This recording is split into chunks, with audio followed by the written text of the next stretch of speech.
നല്ല സമയത്തിനായിട്ട് ഞങ്ങൾ നന്ദിയോടെ സ്തുതിക്കുന്നു. ഇന്ന് പകൽക്കാലം കൂടി ഞങ്ങൾക്ക് ഒരുമിച്ച് കൂടുവാനും നിങ്ങളുടെ പാദപീഠത്തിലായിരിക്കാനും തക്കവണ്ണം ഞങ്ങളെ സഹായിക്കുന്നതിനായി ഓർത്ത് ഞങ്ങൾ സ്തോത്രം ചെയ്യുന്നു. പരിശുദ്ധാത്മാവേ, അങ്ങയുടെ സാന്നിധ്യം അവിടെവിടങ്ങളിലായിരിക്കുന്ന വീടുകളിലായിരിക്കുന്ന ദൂരദിക്കുകളിലായിരിക്കുന്ന ദൂരദേശങ്ങളിലായിരിക്കുന്ന കർത്താവേ, ഓരോ കുടുംബങ്ങളുടെ മേലും ഓരോ വ്യക്തികളുടെ മേലും ഹല്ലേലൂയ പ്രകാശിക്കണമേ എന്ന് ഞങ്ങൾ ഓർത്ത് പ്രാർത്ഥിക്കുകയാണ്. ഹല്ലേലൂയ, അങ്ങയുടെ സ്നേഹം കൊണ്ട് ഓരോ വ്യക്തികളെയും നിറയ്ക്കണമേ എന്ന് ഞങ്ങൾ ഓർത്ത് പ്രാർത്ഥിക്കുകയാണ്. ഏത് രീതിയിലുള്ള സാഹചര്യങ്ങളിലൂടെ കടന്നു പോകുന്ന കുടുംബമായിക്കൊള്ളട്ടെ, വ്യക്തി ആയിക്കൊള്ളട്ടെ, അവരുടെ മധ്യത്തിൽ പ്രവർത്തിക്കുവാൻ തക്കവണ്ണം ജീവനുള്ള അങ്ങേക്ക് കഴിയും, അങ്ങയുടെ നാമത്തിന് കഴിയും, അങ്ങയുടെ വചനങ്ങൾക്ക് കഴിയും എന്ന് ഞങ്ങൾക്കറിയാം. ഇന്ന് പകൽക്കാലം അങ്ങയുടെ മുമ്പിൽ പൂർണ്ണമായിട്ട് ഞങ്ങൾ സമർപ്പിക്കട്ടെ. ഹല്ലേലൂയ. ഞങ്ങളുടെ പാട്ടുകളിലും ദൈവവചനങ്ങളിലും കർത്താവേ സാക്ഷ്യങ്ങളിലും എല്ലാം തന്നെ പരിശുദ്ധാത്മാവിന്റെ ശക്തിയും ബലവും നിറയുവാൻ തക്കവണ്ണം അങ്ങ് സഹായിച്ചാട്ടെ. Thank you Jesus. പല സ്ഥലങ്ങളിൽ ബുദ്ധിമുട്ടുകളിലായിരിക്കുന്നവരെ ഞങ്ങൾ ഓർക്കുന്നു. ഈ സമയത്ത് ആരാധിക്കുവാൻ കഴിയാത്തവരെ ഞങ്ങൾ ഓർക്കുന്നു. Hallelujah. Thank you, Jesus, for providing us this opportunity, Lord. കർത്താവേ, ഇത് ഞങ്ങളുടെ ഒരു നന്മയുമല്ല, അങ്ങയുടെ കരുണ ഒന്നുകൊണ്ട് മാത്രമാണ്, അങ്ങയുടെ സ്നേഹം ഒന്നുകൊണ്ട് മാത്രമാണ്. കർത്താവേ, ഞങ്ങൾ പൂർണ്ണമായിട്ടും അങ്ങയിൽ ആശ്രയിക്കട്ടെ. ഇന്ന് ഇവിടെ കടന്നു വന്നിരിക്കുന്ന, അതുപോലെ ഈ സ്ട്രീമിംഗ് ശ്രവിക്കുന്ന ഓരോ വ്യക്തി ജീവിതങ്ങളുടെ മധ്യത്തിലും പരിശുദ്ധാത്മാവ് ശക്തമായി സംസാരിക്കണമേ. സകല മഹത്വവും അംഗീകരിക്കണം അർപ്പിക്കുന്നു. യേശുവിന്റെ നാമത്തിൽ ചോദിക്കുന്നു പിതാവേ. ആമേൻ. Thank you father. താങ്ക്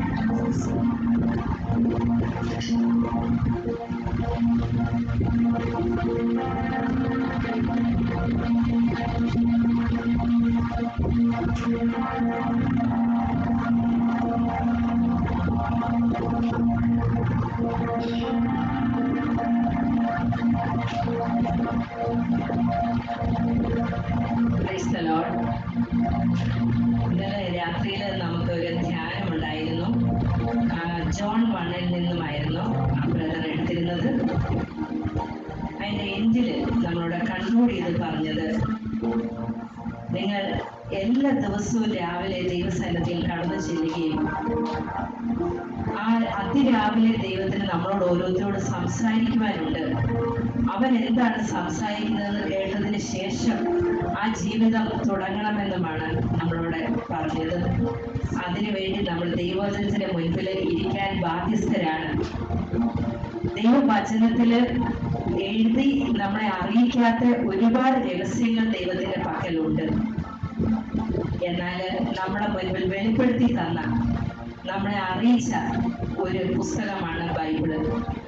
ആ ബൈബിളിൽ എഴുതി വച്ചിരിക്കുന്ന സത്യങ്ങൾ വായിക്കുവാനും ധ്യാനിക്കുവാനും അത് അനുസരിക്കുവാനും എന്നെയും എൻ്റെ തലമുറയും നമ്മളെ ഓരോരുത്തരെയും അതിന് ബാധ്യസ്ഥരാണ്. We are accountable. നമ്മൾ കണക്ക് കൊടുക്കേണ്ടവരാണ് എന്നുള്ള വലിയൊരു ഉത്തരവാദിത്വമാണ് ഇന്നലെ നമ്മുടെ ആ ബൈബിൾ ക്ലാസ്സിൽ നമ്മളെ ഏൽപ്പിച്ചത്. ദൈവമക്കളെ, നമ്മുടെ ജീവിതത്തിൽ ആ ഒരു കുറവ് വന്നിട്ടുണ്ട്. നമ്മളൊക്കെ ഇരുട്ടിലിരിക്കുന്ന അവസ്ഥയാണ് ഇന്നും. നമ്മൾ വെളിച്ചത്തിൽ ഇരിക്കുന്നു എന്ന് പറഞ്ഞാൽ നമ്മൾ കള്ളം പറയുകയാണ്. നമ്മൾ എത്ര പേര് ആ ഒരു രീതിയിൽ ദൈവസന്നിധിയിൽ പോയിരിക്കുകയും രാവിലെ കർത്താവ് എന്താണോ എന്നോട് പറയാൻ ആഗ്രഹിക്കുന്നതെന്നുള്ളത് അത് കേട്ടിട്ട് അവന്റെ വില്ലിൽ, അവന്റെ ഇഷ്ടത്തിൽ നടക്കുവാൻ നമ്മൾ ആഗ്രഹിക്കുന്നു എന്നുള്ളത് നമുക്ക് ചിന്തിക്കാം.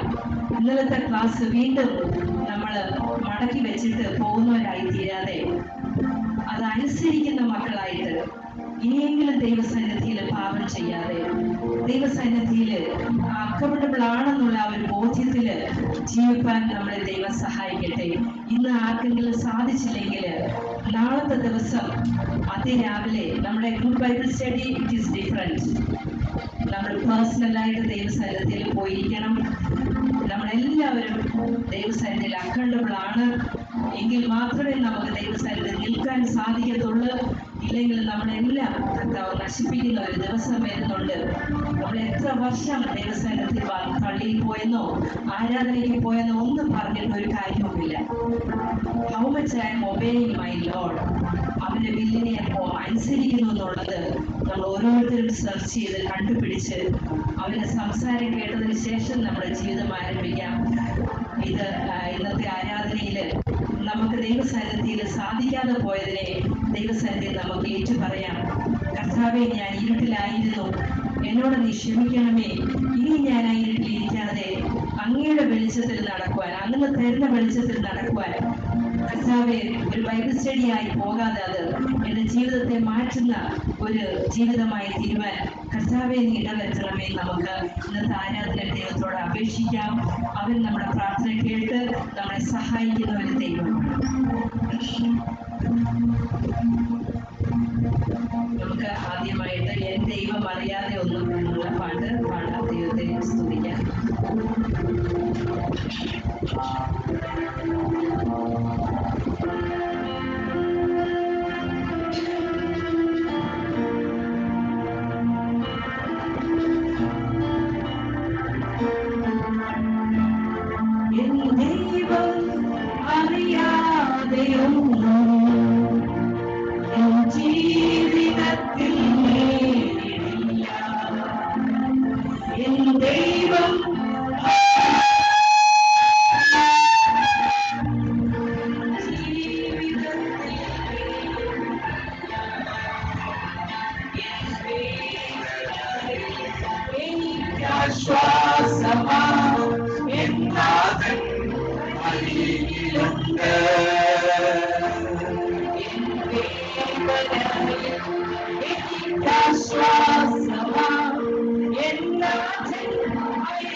ശരണം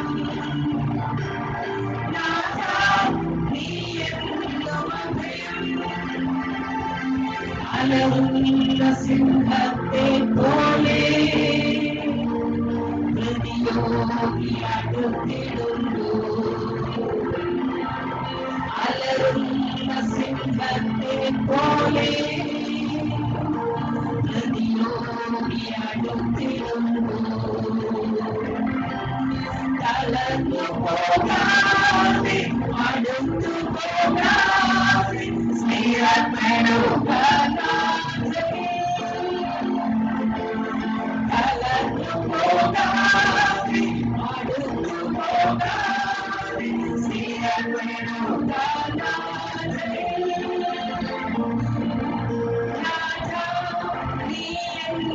ശരണം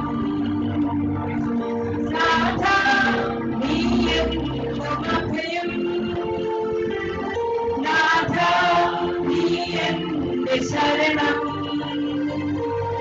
നാഥ നീ എന്നും അഭയം. എൻ ദൈവം അറിയാതെ ഒന്നും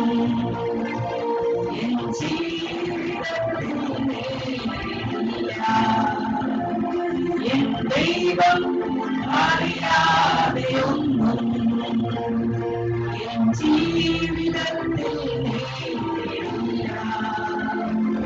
എൻ വേദനയിൽ എനിക്കാശ്വാസമാ എൻ നാഥൻ അരികിലുണ്ട്. എൻ വേദനയിൽ എനിക്കാശ്വാസമാ എൻ നാഥൻ അരികിലുണ്ട്. നാഥാ നീ എന്റെ ശരണം, നാഥാ നീ എന്നും അഭയം, നാഥാ നീ എന്റെ ശരണം, നാഥാ നീ എന്നും അഭയം, നാഥാ നീ എന്നും അഭയം, നാഥാ നീ എന്നും അഭയം.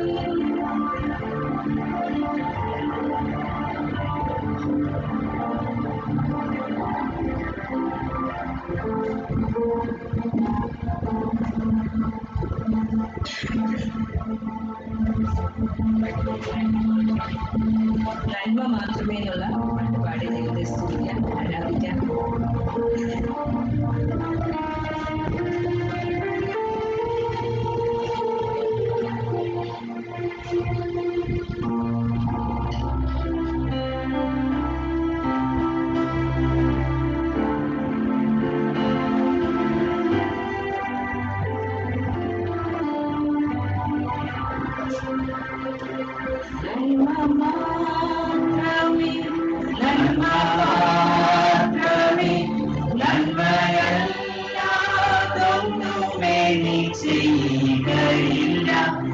എന്തു ഭാവിച്ചെന്നാലും എന്തു സഹിച്ചെന്നാലും എല്ലാം യേശുവേ നന്മയ്ക്കായുണ്ടല്ലോ. നീ മാത്രമേ, നീ മാത്രമേ, നീ മാത്രമേ എന്റെ യേശുവേ, എന്റെ ജീവനേ, എന്റെ ആശ്രയം നീ ഒന്നു മാത്രമേ. എന്റെ യേശുവേ, എന്റെ ജീവനേ, എന്റെ ആശ്രയം നീ ഒന്നു മാത്രമേ. എന്നെ സ്നേഹിക്കും നിന്റെ ദാസൻ നന്മയെല്ലാമൊന്നുമേ നീ ചെയ്തിടുമോ. എന്നെ പേർ ചൊല്ലി നീ ജീവിക്കുവാൻ ദൈവത്തോട് നീ എന്നറിയാൻ ഞാൻ ഭാഗ്യവാൻ. നീ മാത്രമേ, നീ മാത്രമേ, നീ മാത്രമേ എന്റെ യേശുവേ, എന്റെ ജീവനേ, എന്റെ ആശ്രയം നീ ഒന്നു മാത്രമേ. എന്റെ യേശുവേ, എന്റെ ജീവനേ, എന്റെ ആശ്രയം നീ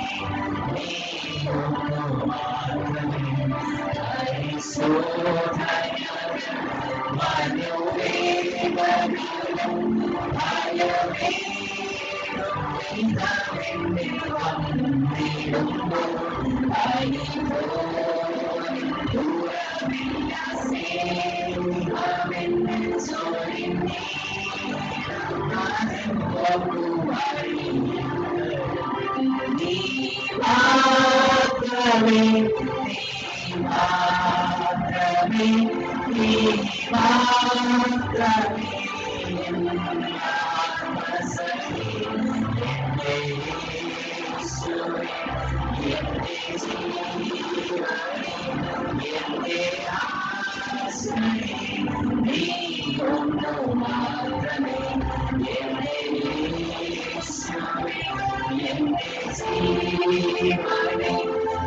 Amen.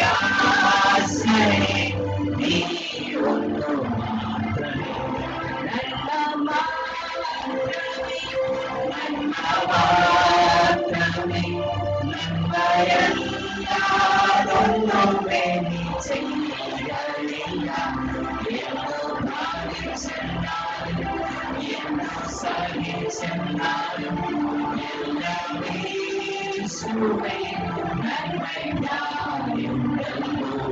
നീ മാത്രമേ നീ മാത്രമേ നീ മാത്രമേ വസതി എന്റെ യേശുവേ എന്റെ ജീവനെ എന്റെ ആശയെ നീ ഒന്നു മാത്രമേ എന്റെ യേശുവേ എന്റെ ജീവനെ എന്റെ ആശയെ നീ ഒന്നു മാത്രമേ എന്നെ നിന്റെ ദാസന് നന്മയല്ലാതൊന്നുമേ നീ ചെയ്തിടുമോ. എന്നെ പേർ ചൊല്ലി വിളിച്ചിടുവാൻ കൃപ തോന്നി എന്നതിനാൽ ഞാൻ ഭാഗ്യവാൻ.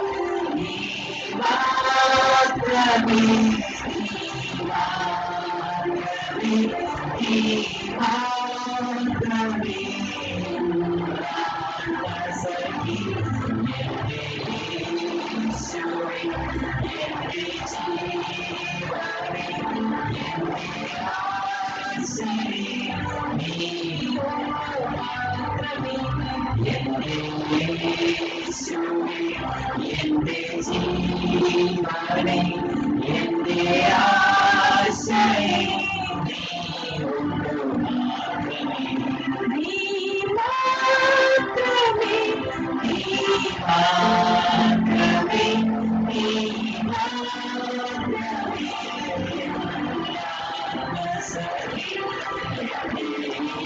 യേശുവേ എന്റെ ജീവനെ എന്റെ ആശയെ നീ ഒന്നു മാത്രമേ എന്റെ യേശുവേ എന്റെ ജീവനെ എന്റെ ആശയെ നീ ഒന്നു മാത്രമേ എന്റെ യേശുവേ എന്റെ ജീവനെ എന്റെ ആശയെ നീ ഒന്നു മാത്രമേ. സ്നേഹത്തിന്റെ പിതാവേ, ഞങ്ങൾ ജീവിത പാതാവിൽ കർത്താവെ കടന്നു പോകുമ്പോൾ ഞങ്ങളുടെ മുൻപിടയിൽ സംഭവിക്കുന്ന എല്ലാ കാര്യങ്ങളും അപ്പ ഞങ്ങളെ കണക്ട് ചെയ്യുവാൻ, ഞങ്ങൾ ദൈവവുമായിട്ട് അടുക്കുവാൻ വേണ്ടിയാണെന്ന് ഞങ്ങൾ തിരിച്ചറിയുന്നു പിതാവേ. ദൈവമേ, ഈ കൊറോണയായിട്ട് ലോകം മുഴുവൻ വേദനിക്കുമ്പോൾ അതിന്റെ മധ്യത്തിൽ ദൈവം പ്രവർത്തിക്കുന്നത് ഞങ്ങളുടെ മധ്യത്തിൽ അങ്ങയോട് അടുക്കുവാനാണെന്നുള്ള ആ വലിയ സന്തോഷം ഞങ്ങൾക്കുണ്ട് പിതാവേ. എന്നാൽ ആ സമയം ഞങ്ങൾ തക്കത്തിൽ ഉപയോഗിക്കുവാൻ കർത്താവെ, ഞങ്ങൾ നിന്റെ സന്നിധി നഷ്ടപ്പെട്ടു പോകാതെ അവസാനത്തോടെ നിലനിൽക്കുവാൻ കർത്താവെ, അങ്ങയുടെ പരമവിളിയിൽ ഞങ്ങളെ വിളിക്കപ്പെടുവാൻ, ഞങ്ങളുടെ പേര് മായ്ച്ചു കളയാതെ വണ്ണം ദൈവസന്നിധിയിൽ സൂക്ഷിക്കുവാൻ കർത്താവെ, ഈ ദിവസങ്ങൾ ഞങ്ങൾ അതിനുവേണ്ടി പ്രയത്നിക്കുവാൻ ദൈവമേ, ഞങ്ങളത് ഞങ്ങൾ ഇന്നലെ കേട്ടതുപോലെ കർത്താവെ പാകപ്പെടുത്തിയ ഏറ്റവും അത്യുത്തമമായ ഭക്ഷണം കഴിക്കുവാൻ ദൈവമേ, ഏറ്റവും ഹെൽത്തി ആയിട്ടുള്ള ഫുഡ് കഴിക്കുവാൻ, അങ്ങനെ ഞങ്ങളുടെ ജീവിതം വളർന്നു വരുവാൻ, ഞങ്ങൾ കൊള്ളാവുന്നവരായി തീരുവാൻ ദൈവമേ, ഞങ്ങളത് മറ്റുള്ളവർക്ക് പ്രയോജനപ്പെടുവാൻ ആ ലെവലിൽ ഞങ്ങൾ മാറി തീരുവാൻ, ഞങ്ങളെ തന്നെ നോക്കിയിരിക്കുന്ന അവസ്ഥ വിട്ട് ഞങ്ങൾ മറ്റുള്ളവരിലേക്ക് ഇറങ്ങി ചെല്ലുന്ന ഒരു അവസ്ഥയിലായി തീരുവാൻ പിതാവെ, അങ്ങനെ ഞങ്ങൾ ആഗ്രഹിക്കുന്ന ഒരു അവസ്ഥയിലേക്ക് ആയിത്തീരുവാൻ ഞങ്ങൾ ഈ ദിവസങ്ങളിൽ നീ ആക്കണമെന്ന് പ്രാർത്ഥിക്കുന്നു. ആരാധനയ്ക്കായി നന്ദി കരയറ്റുന്നു. അവിടുത്തെ സ്തുതിപ്പാൻ, അവിടുത്തെ കീർത്തിക്കുവാൻ എത്ര നല്ല പാട്ടുകൾ ഞങ്ങളുടെ മധ്യത്തിൽ നീ തന്നുവല്ലോ. ഓരോ വാക്കുകളും ഈ പാടുന്ന ധ്യാനിക്കുന്ന ഓരോ വ്യക്തികൾക്കും ആശ്വാസമായിട്ട് ഒരു വിടുതലായിട്ട് തീരണമേ എന്ന് ഞങ്ങൾ പ്രാർത്ഥിക്കുന്നു പിതാവേ. അവിടുത്തെ ഒന്ന് ദർശിപ്പാൻ, അവിടുത്തെ ആ മുഖം ഒന്ന് കാണുവാൻ, അവിടുത്തെ ആ വലിപ്പം ഒന്ന് അളക്കുവാൻ ഇന്ന് തൽക്കാലം ഞങ്ങൾ നീ സഹായിച്ചാട്ടെ. അടുത്ത പാട്ട് പാടുമ്പോൾ കർത്താവേ, ആ വലിയവനായ ദൈവത്തെ ദർശിപ്പാൻ ഞങ്ങളുടെ ഭൂമിയിലേക്ക് ഇറങ്ങി വന്ന് ഈ നികൃഷ്ടരായിരുന്ന ഞങ്ങളെ രക്ഷിച്ച സ്വർഗസ്ഥനായ ദൈവത്തെ ഒന്ന് കാണുവാൻ ഇടപെടണമേ എന്ന് പ്രാർത്ഥിക്കുന്നു. പരിശുദ്ധാത്മാവേ, നീ ഓരോ വ്യക്തികളോടും ഇടപെടണമേ.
Praise Lord. ഇന്ന് നമ്മളോട് വചനം സംസാരിക്കുന്നത് പാസ്റ്റർ മാത്യു ആണ്. അതിനു മുമ്പായിട്ട് ഒരു സങ്കീർത്തനത്തിന്റെ ഒരു ഭാഗം നമുക്ക് ഒന്ന് വായിക്കാം. സങ്കീർത്തനം 119 119 വേഴ്സ് 129 to 136. സങ്കീർത്തനം സാംസ് 119 129 to 136. നിന്റെ സാക്ഷ്യങ്ങൾ അതിശയകരമാകുകയാൽ എൻ്റെ മനസ്സ് അവയെ പ്രമാണിക്കുന്നു. നിന്റെ വചനങ്ങളുടെ വികാസനം പ്രകാശപ്രദം ആകുന്നു. അത് അല്പബുദ്ധികളെ ബുദ്ധിമാന്മാരാക്കുന്നു. നിന്റെ കൽപ്പനകൾക്കായി വാഞ്ചിക്കുകയാൽ ഞാൻ എൻ്റെ വായ് തുറന്ന് കിഴക്കുന്നു. I panted for your word of God. തിരുനാമത്തെ സ്നേഹിക്കുന്നവർക്ക് ചെയ്യുന്നത് പോലെ നീ എങ്കിലേക്ക് തിരിഞ്ഞ് എന്നോട് കൃപ ചെയ്യണമേ. എൻ്റെ കാലടികളെ നിന്റെ വചനത്തിൽ സ്ഥിരമാക്കണമേ. യാതൊരു നീതികേടും എന്നെ ഭരിക്കരുതേ. മനുഷ്യന്റെ പീഡനത്തിൽ നിന്ന് എന്നെ വിടുവിക്കണമേ. എന്നാൽ ഞാൻ നിന്റെ പ്രമാണങ്ങളെ അനുസരിക്കും. അടിയന്റെ മേൽ നിന്റെ മുഖം പ്രകാശിപ്പിച്ച് നിന്റെ ചട്ടങ്ങളെ എനിക്ക് ഉപദേശിച്ച് തരണമേ. അവർ നിന്റെ ന്യായപ്രമാണത്തെ അനുസരിക്കായക കൊണ്ട് എന്റെ കണ്ണിൽ നിന്ന് ജലനദികൾ ഒഴുകുന്നു. Praise the Lord. ഹല്ലേലൂയ. അതിന്റെ അവസാനത്തെ ഭാഗം വളരെ പ്രാധാന്യമുള്ള ഭാഗമാണ്. അവർ നിന്റെ ന്യായപ്രമാണത്തെ അനുസരിക്കായക കൊണ്ട് എന്റെ കണ്ണിൽ നിന്ന് ജലനദികൾ ഒഴുകുന്നു. Rivers of waters run down mine eyes, because they keep not thy law. This is a burden. ഇതൊരു വലിയ ബേർഡൻ ആണ്. ഇത് നമ്മൾ ക്യാരി ചെയ്യേണ്ടുന്ന ഒരു ബേർഡൻ ആണ്. നമ്മുടെ ജീവിതത്തിൽ മറ്റുള്ളവർക്കായിട്ട് പ്രാർത്ഥിക്കുവാൻ, ദൈവപ്രമാണങ്ങളെ അനുസരിക്കാതെ നടക്കുന്ന അനേകര് നമ്മുടെ ഇടയിൽ തന്നെ ആ പ്രമാണങ്ങളെ മാനിക്കാത്തത് കൊണ്ട്, ഹല്ലേലൂയ, ദൈവത്തെ അറിയായക കൊണ്ട് സംഭവിക്കുന്നതായിട്ടുള്ള കാര്യങ്ങൾ നമുക്കത് ഓർക്കാം. നമ്മൾ ആ ബേർഡിനോടുകൂടി കണ്ണീരോടുകൂടി നമ്മൾ പ്രാർത്ഥിച്ചാൽ മാത്രമേ ഒരു വിടുതൽ ഉണ്ടാകത്തുള്ളൂ. സ്തോത്രം. ദൈവം നമ്മളെല്ലാവരെയും വഴി നടത്തട്ടെ. Over to pastor Mathew.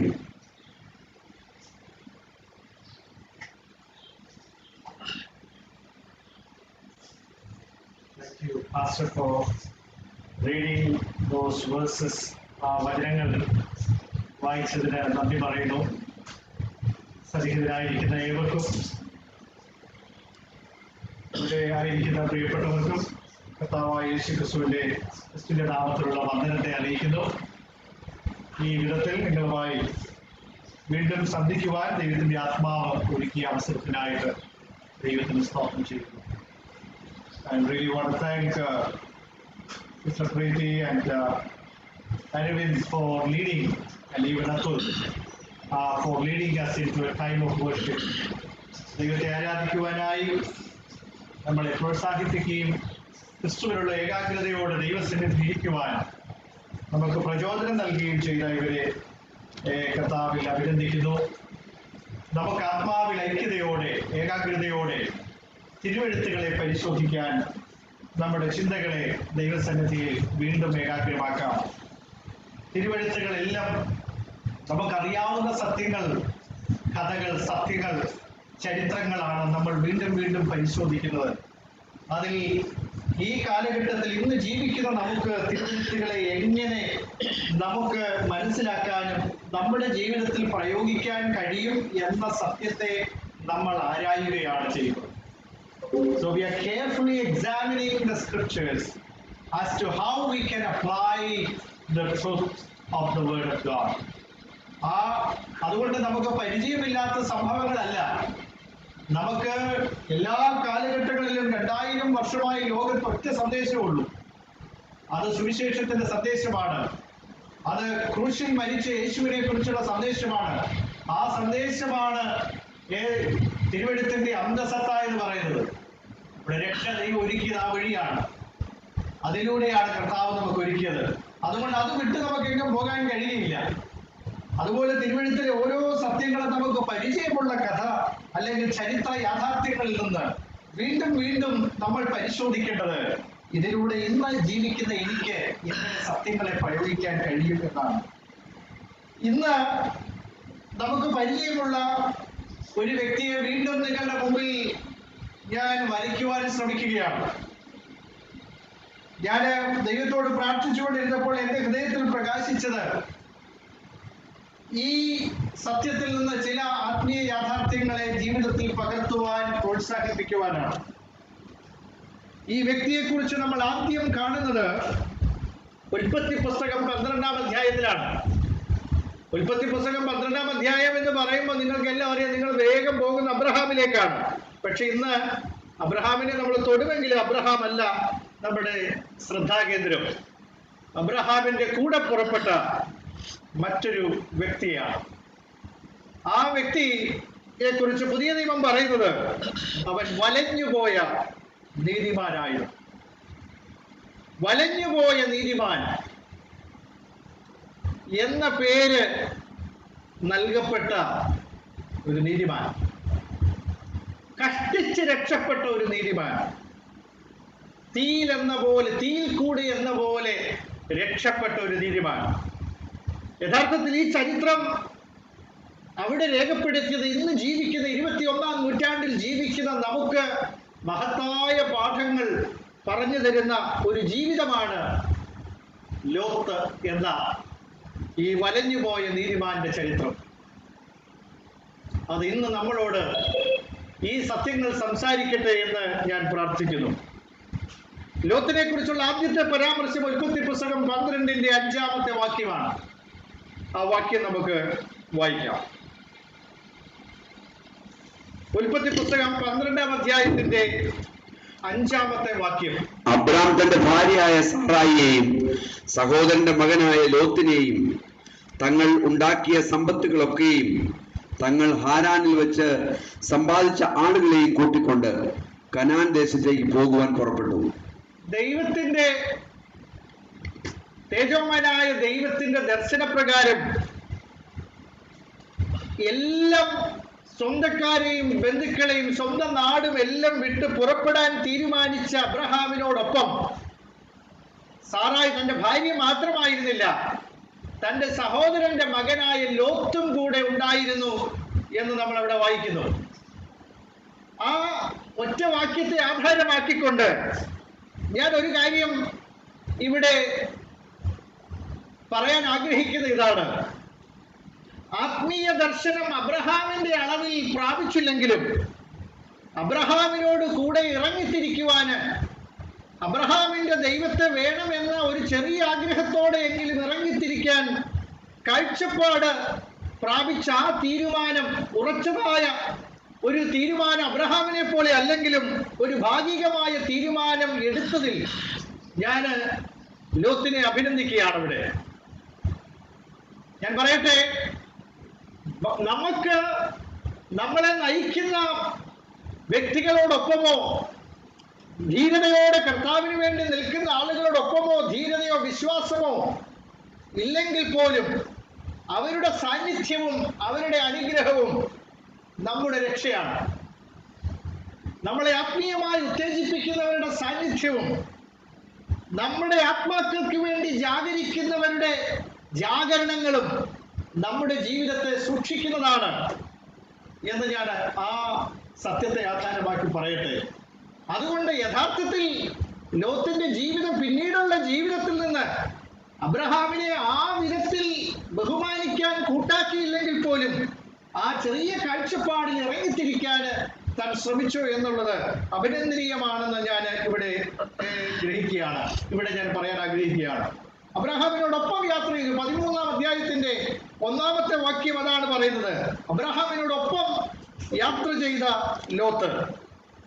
13-ന്റെ 1-ാമത്തെ വാക്യം ഇങ്ങനെ: അബ്രാമും ഭാര്യയും അവനുള്ളതൊക്കെയും അവനോട് കൂടെ ലോത്തും മിസ്രയീമിൽ നിന്ന് പുറപ്പെട്ട്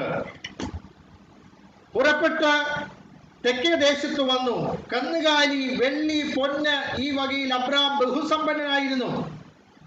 അപ്പോൾ അബ്രഹാം മാത്രമല്ല, 2-ാം വാക്യം മുതൽ പറയുന്ന അവനോടൊപ്പം തന്നെ ലോത്തും സമ്പന്നനായി തീർന്നു എന്ന കാര്യം അവിടെ വ്യക്തമാക്കുന്നു. അങ്ങനെയല്ല അവിടെ പറയുന്നത്. അവൻ തന്റെ യാത്രയിൽ തെക്ക് നിന്ന് ബഥേൽ വരെയും ബഥേലിനും ഹായിക്കും മധ്യേ തനിക്ക് ആദിയിൽ കൂടാരം ഉണ്ടായിരുന്നതും താൻ ആദിയിൽ ഉണ്ടാക്കിയ യാഗപീഠം ഇരുന്നതുമായ സ്ഥലം വരെയും ചെന്നു. അവിടെ അബ്രാം യഹോവയുടെ നാമത്തിൽ ആരാധിച്ചു. 5-ാമത്തെ വാക്യം: അബ്രാമിനോട് കൂടെ വന്ന ലോത്തിനും ആടുമാടുകളും കൂടാരങ്ങളും ഉണ്ടായിരുന്നു. He was an extremely rich person. Abraham മാത്രമായിരുന്നില്ല റിച്ച്. ലോത്തും അബ്രഹാമിനെ പോലെ തന്നെ ബഹുസമ്പന്നനായിരുന്നു എന്ന കാര്യം അവിടെ ശ്രദ്ധേയമാണ്. ആ സമ്പത്തിന്റെ ആധിക്യം തന്നെയാണ് വാസ്തവത്തിൽ ആദ്യത്തെ ഈ ആത്മീയമായ ബന്ധത്തിന്റെ ഡിവിഷനിലേക്ക് കൊണ്ടുവന്നത് എന്ന സൂചനയും നമുക്ക് അവിടെ നിന്ന് ലഭിക്കുകയാണ്. ലോകത്തിൽ ഒരർത്ഥത്തിൽ എല്ലാ ഡിവിഷനുകളുടെയും ഒരു അടിസ്ഥാനം, ലോകവ്യാപകമായ അടിസ്ഥാനം, ഈ എക്കണോമിക്കലായിട്ട് മനുഷ്യനെ ഡിവൈഡ് ചെയ്യുന്ന ഒരു കാഴ്ചപ്പാടുണ്ട്. ലോകത്തിലെ എല്ലാ ഡിവിഷനും ഒരുപാട് തരങ്ങളിലുള്ള ഡിവിഷൻ ഉണ്ടെങ്കിലും ഈ ഡിവിഷൻ അന്നും ഇന്നും ലോകത്ത് നിലനിൽക്കുന്ന ഒരു കാര്യമാണ്. എവിടെ ചെന്നാലും ആ ഒരു ഡിഫറൻസിനനുസരിച്ച് മനുഷ്യനെ ട്രീറ്റ് ചെയ്യുന്ന, ആ വിധത്തിൽ മനുഷ്യനെ വേർതിരിച്ച് കാണുന്ന ഒരു ലോക സംവിധാനത്തിലാണ് നമ്മൾ എല്ലാവരും ജീവിക്കുന്നത്. ഞാൻ അവിടെ ഒരു കാര്യം കൂടെ എടുത്തു പറയട്ടെ. നമുക്ക് ഭൗതികമായ സമൃദ്ധിയേക്കാൾ ഉപരി ദൈവവിഷയത്തിൽ സമ്പന്നനായിരിക്കുവാനുള്ള ജാഗ്രതയോടെ നമ്മൾ ഓരോരുത്തരും ജീവിക്കണം എന്ന കാഴ്ചപ്പാടുകൂടെ ഞാൻ അവിടെ ചേർക്കുകയാണ്. എക്കണോമിക്കലായിട്ട് അവർ സമ്പന്നരായിരുന്നെങ്കിലും ആ സമ്പന്നത തന്നെ അവരുടെ ഇടയിൽ ടെൻഷൻസ് ഉണ്ടാകാൻ, ആ ടെൻഷൻ ഉണ്ടായ സാഹചര്യങ്ങളിൽ ദൈവപുരുഷനായ ആത്മീയ ദർശനം പ്രാപിച്ച എബ്രഹാമിന്റെ പ്രതികരണം വളരെ നിർണായകമായ പ്രതികരണമായിരുന്നു. ലോത്ത് അബ്രഹാമിനെ ആ വിധത്തിൽ ബഹുമാനിക്കാൻ തയ്യാറായില്ല.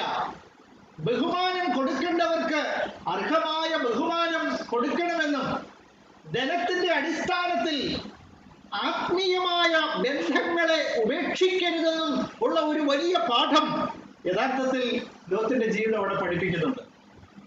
ആത്മീയ ബന്ധങ്ങളെ, ആത്മീയമായി നമ്മളെ പരിചരിക്കുന്നവരുമായുള്ള ബന്ധങ്ങളെ ഭൗതികതയുടെ അടിസ്ഥാനത്തിൽ നമ്മൾ എന്ത് ചെയ്യരുത്? നമ്മൾ ആ ബന്ധം ഉപേക്ഷിക്കാൻ തയ്യാറാവരുത്. യഥാർത്ഥത്തിൽ ആ സാഹചര്യം നിമിത്തം ആ യാതൊരു വിധത്തിലും അത് നഷ്ടമാക്കാൻ കൂട്ടാക്കാതെ ഭൗതികതയുടെ പേരിൽ ആ സജസ്റ്റ് ചെയ്ത ഡിപ്പാർച്ചറിന് ലോത്ത് സമ്മതം മൂടുന്നതായി കാണുന്നു. കാര്യത്തിനൊരു പരിഹാരമായെങ്കിലും അവിടെ സമ്മതം മൂടുന്നതായി കാണുന്നു. അപ്പൊ തന്റെ ഒരു തിരഞ്ഞെടുപ്പ് അവിടെ നമ്മൾ കാണുന്നു. ഈ സാഹചര്യത്തിൽ അവര് സെപ്പറേറ്റ് ചെയ്തു. 6 മുതൽ 9 വരെയുള്ള വാക്യങ്ങൾ അതാ പറയുന്നത്. അവര് 6 മുതൽ 9 വരെയുള്ള വാക്യം വായിച്ചേ. 13-ന്റെ 6 മുതൽ 9 വരെയുള്ള വാക്യങ്ങൾ. അവർ ഒന്നിച്ചു പാർക്കുവാൻ തക്കവണ്ണം ദേശത്തിന് അവരെ വഹിച്ചുകൂടാഞ്ഞു. സമ്പത്ത് വളരെ ഉണ്ടായിരുന്നത് കൊണ്ട് അവർക്ക് ഒന്നിച്ചു പാർക്കുവാൻ കഴിഞ്ഞില്ല. അബ്രഹാമിന്റെ കന്നുകാലികളുടെ ഇടയന്മാർക്കും ലോത്തിന്റെ കന്നുകാലികളുടെ ഇടയന്മാർക്കും തമ്മിൽ പിണക്കമുണ്ടായി. കനാന്യരും പെരിസ്യരും അന്ന് ദേശത്ത് പാർത്തിരുന്നു. അതുകൊണ്ട് അബ്രഹാം ലോത്തിനോട്, എനിക്കും നിനക്കും എന്റെ ഇടയന്മാർക്കും നിന്റെ ഇടയന്മാർക്കും തമ്മിൽ പിണക്കമുണ്ടാകരുതേ, നാം സഹോദരന്മാരല്ലോ, ദേശമെല്ലാം നിന്റെ മുമ്പാകെ ഇല്ലയോ, എന്നെ വിട്ടുപിരിഞ്ഞാലും നീ ഇടത്തോട്ടെങ്കിൽ ഞാൻ വലത്തോട്ട് പൊയ്ക്കൊള്ളാം എന്ന് പറഞ്ഞ ആ പ്രശ്നത്തിന് പരിഹാരം വരുത്താനായിട്ട് ശ്രമിക്കുന്ന അബ്രഹാമിന്റെ മനോഭാവം ഇന്നും വാലിഡായ ഒരു കാര്യമാണ്. നമ്മൾ സഹോദരങ്ങളായതുകൊണ്ട് അവിടെ നമ്മൾ ശ്രദ്ധിക്കാതെ പോകുന്ന ഒരു വാക്യം, നമ്മൾ എന്തുകൊണ്ട് പിണങ്ങരുത് എന്നതിന് ഒന്നാമത്തെ അടിസ്ഥാനം നമ്മൾ സഹോദരന്മാരാണ്. അതുകൊണ്ട് നമ്മൾ അടിവെക്കരുത്. We are not supposed to quarrel. Even when there is some kind of disagreement, we are not supposed to quarrel with one another. പക്ഷെ ആ ഒറ്റ കാരണം മാത്രമല്ല അവിടെ പറയുന്നത്. 7-ാമത്തെ വാക്യം ശ്രദ്ധയോടെ പരിശോധിച്ചാൽ, കനാന്യരും പെരിസ്യരും അന്ന് ദേശത്ത് പാർത്തിരുന്നു. നമ്മൾ അധികം ശ്രദ്ധിക്കത്തില്ല ആ വാക്യം. അപ്പം just because Canaanites and Perizzites dwelled among them, അവരുടെ മുമ്പിൽ നമ്മൾ സംഘടനം ചെയ്താൽ ഇത് നല്ലൊരു മാതൃകയായിരിക്കില്ല. അപ്പൊ നമ്മുടെ സാക്ഷ്യം നിമിത്തവും നമ്മൾ ഈ ദൈവികമായ ദർശനം പ്രാപിച്ചിറങ്ങി പുറപ്പെട്ടവരാണെന്നുള്ള സാക്ഷ്യം നിമിത്തവും, നമ്മൾ സഹോദരന്മാരാണ് എന്ന അടിസ്ഥാന നിമിത്തവും നമ്മൾ തമ്മിൽ അടിപിടി കൂടിയാൽ, കലക്കവെള്ളത്തിൽ മീൻ പിടിക്കാൻ ഒത്തിരി ആളുകൾ അവിടെ നോക്കി നിൽപ്പുണ്ട്, അതിനുള്ള അവസരം പോലും നമ്മൾ ഉണ്ടാക്കി കൊടുക്കരുത് എന്ന ചിന്താഗതിയിലുമാവണം ഒരുപക്ഷെ ഇങ്ങനെ ഒരു കാര്യം സജസ്റ്റ് ചെയ്തത്. നമ്മൾ ഒരിക്കലും അടിവെക്കരുത്. ആ സ്നേഹബന്ധത്തെ പിരിക്കാൻ ഒരിക്കലും അബ്രഹാമിന് മനസ്സിലായിരുന്നു. അബ്രഹാമിന്റെ കാഴ്ചപ്പാടോടുകൂടെ ഇന്നും ഈ 21-ാം നൂറ്റാണ്ടിലും ജീവിക്കാൻ ദൈവം നമുക്ക് കൃപ തരട്ടെ എന്ന് നാം പ്രാർത്ഥിക്കണം. എന്താ അബ്രഹാം സജസ്റ്റ് ചെയ്തത്? നിനക്ക് തിരഞ്ഞെടുക്കാനുള്ള സ്വാതന്ത്ര്യം ആദ്യം കൊടുക്കുന്നു, ആദ്യം ചൂസ് ചെയ്യാനുള്ള അവസരം കൊടുക്കുകയാണ്. ദേശം മുമ്പിലിരിക്കും, നിനക്ക് ഇഷ്ടമുള്ള, നിനക്ക് മേന്മയെന്ന് തോന്നുന്നത് നിനക്ക് തിരഞ്ഞെടുക്കാം. 13:10 മുതൽ 12 വരെയുള്ള വാക്യമാണ് അത് പറയുന്നത്. തിരുവെഴുത്തുകളെ നമ്മൾ പരിശോധിക്കുകയാണല്ലോ. അപ്പോൾ ലോത്ത് നോക്കി യോർദാൻ അരികെയുള്ള പ്രദേശമൊക്കെയും നീരോട്ടമുള്ളതെന്ന് കണ്ടു. യഹോവ സൊദോമിനെയും ഗൊമോറയെയും നശിപ്പിച്ചതിന് മുമ്പേ അത് യഹോവയുടെ തോട്ടം പോലെയും സോവർ വരെ മിസ്രയീം ദേശം പോലെയും ആയിരുന്നു. അപ്പൊ മിസ്രയീം ദേശവും യഹോവയുടെ തോട്ടവും മിസ്രയീം അത്ര മോശപ്പെട്ട സ്ഥലവും ആയിരുന്നില്ല. ഏറ്റവും മനോഹരമായ, നല്ല വെജിറ്റേഷൻ ഉള്ള, നല്ല നീരോട്ടമുള്ള സ്ഥലം തന്നെയായിരുന്നു എന്ന സൂചന തന്നെയല്ലേ ഇവിടെ പറയുന്നത്. മിസ്രയീം ഭൗതികമായിട്ട് മോശമല്ല, മേന്മയുള്ള സ്ഥലം തന്നെയായിരുന്നു എന്ന സൂചനയാണ് ബൈബിൾ തരുന്നത്. എന്നാൽ ഭൗതിക നേട്ടത്തിന് വേണ്ടിയല്ല അവർ മിസ്രയീം വിട്ട് യഥാർത്ഥത്തിൽ ഇസ്രായേൽ മക്കൾ കനാനിലേക്ക് പോകേണ്ടതും. അതവിടെ നിൽക്കട്ടെ. പക്ഷേ ഇവിടെ തിരഞ്ഞെടുക്കാനുള്ള സ്വാതന്ത്ര്യം നൽകിയപ്പോൾ ലോത്തിന്റെ തിരഞ്ഞെടുപ്പ് എന്തായിരുന്നു എന്നുള്ളതാണ്. ലോത്തിന്റെ ഏറ്റവും വലിയ കാര്യം, ലോത്തിന്റെ ജീവിതത്തിലെ ഏറ്റവും പ്രധാനപ്പെട്ട കാര്യം അവന്റെ തിരഞ്ഞെടുപ്പിൽ അവന് പാളി എന്നുള്ളതാണ്. ഇന്നും നമ്മുടെ ജീവിതത്തിലെ തിരഞ്ഞെടുപ്പുകളിലാണ് നമുക്കും പാളിച്ചകൾ വരാനുള്ള സാഹചര്യമെന്ന് തിരിച്ചറിയാൻ ദൈവം നമുക്ക് കൃപ തരട്ടെ എന്ന് ഞാൻ പ്രാർത്ഥിക്കുന്നു. അവൻ എങ്ങനെ തിരഞ്ഞെടുത്തു? പുറമേ ഉള്ളത് നോക്കി അവൻ തിരഞ്ഞെടുത്തു. എക്സ്റ്റേണലായിട്ട് വളരെ മനോഹരമായി തോന്നി. യാതൊരു വിധത്തിലും ദൈവികമായി ഈ കാര്യം എങ്ങനെ ഇരിക്കുന്നുവെന്ന് ദൈവത്തോട് ആലോചന ചോദിക്കുവാനോ യാതൊരു വിധത്തിലും അതിന്റെ വരും വരായികകളെ വിലയിരുത്തുവാനോ ഒന്നും കൂട്ടാക്കാതെ പെട്ടെന്ന് പുറമേയുള്ള മനോഹാരിത നോക്കി നമ്മൾ തിരഞ്ഞെടുക്കും. ആ തിരഞ്ഞെടുപ്പുകൾ പലപ്പോഴും നമ്മളെ ദുഃഖത്തിലേക്കും പ്രയാസത്തിലേക്കും തള്ളിവിടുമെന്ന് ലോത്തിന്റെ ജീവിതാനുഭവം നമ്മളെ ഇന്ന് പഠിപ്പിക്കുകയാണ്. അതുകൊണ്ട് എൻ്റെ പ്രിയരെ, ജീവിതത്തിൽ ശരിയായ തിരഞ്ഞെടുപ്പുകൾ നടത്താൻ വളരെ പ്രാർത്ഥനയോടെ അത് ചെയ്യുവാനും ദൈവികമായ പ്രഭാവത്തോടെ തിരുവെഴുത്തുകളെ പരിശോധിച്ചുകൊണ്ട് കാര്യങ്ങളെ വിലയിരുത്തിക്കൊണ്ട്, പുറമേയുള്ള കാര്യങ്ങളെയല്ല, അതിൻ്റെ ഉൾക്കാര്യങ്ങളെ, അതിൻ്റെ വിശദാംശങ്ങളെ വിലയിരുത്തിക്കൊണ്ട് വേണം നമ്മൾ ഒരു തീരുമാനം ജീവിതത്തിൽ എടുക്കേണ്ടത് എന്ന് ലോത്ത് നമ്മളെ ഇന്ന് പഠിപ്പിക്കുകയാണ്. തൻ്റെ ജീവിതത്തിൽ ബഹുവിധമായ ദുഃഖങ്ങൾക്ക് അധീനനായി തീരാൻ തൻ്റെ ഈ തെറ്റായ തെരഞ്ഞെടുപ്പ്, പുറമെ നോക്കിയാൽ ലോത്താം എടുക്കാൻ അബ്രഹാം മണ്ടൻ, അവൻ അത്ര മനോഹരമായ, ഏറ്റവും മനോഹരമായത് അവൻ തെരഞ്ഞെടുത്തു പുറമേ നോക്കിയാൽ.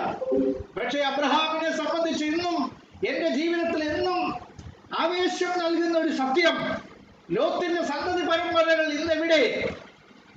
എന്നാൽ അബ്രഹാം തിരഞ്ഞെടുപ്പ്, ശരിയായ ഉചിതമായ തീരുമാനങ്ങളും ഉചിതമായ തിരഞ്ഞെടുപ്പുകളും ഭയഭക്തിയോടെ തന്റെ ജീവിതം ദൈവത്തിന് സമർപ്പിച്ചു അതുകൊണ്ട് ഇന്നും അബ്രഹാമിന്റെ സന്തതി പരമ്പരകൾ അനുഗ്രഹം പങ്കിട്ടുകൊണ്ടിരിക്കുക.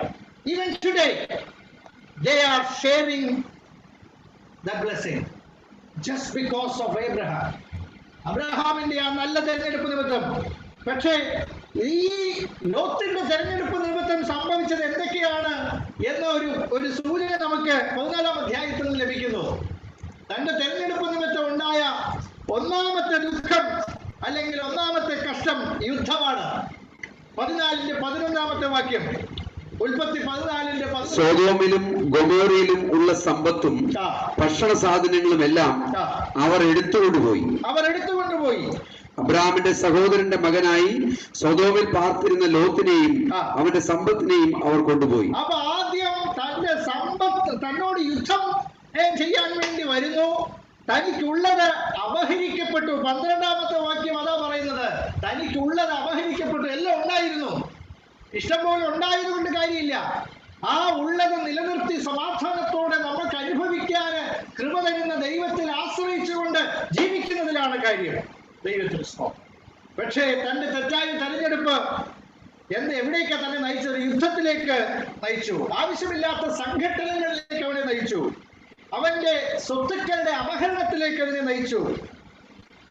ആ 2 പത്രോസ് 2:7-8 കൂടെ ചേർത്ത് വായിച്ച് അതിനോട് ചേർത്ത് താൻ ധാരാളം തരങ്ങളിലുള്ള പീഡനം സഹിക്കേണ്ടി വന്നു.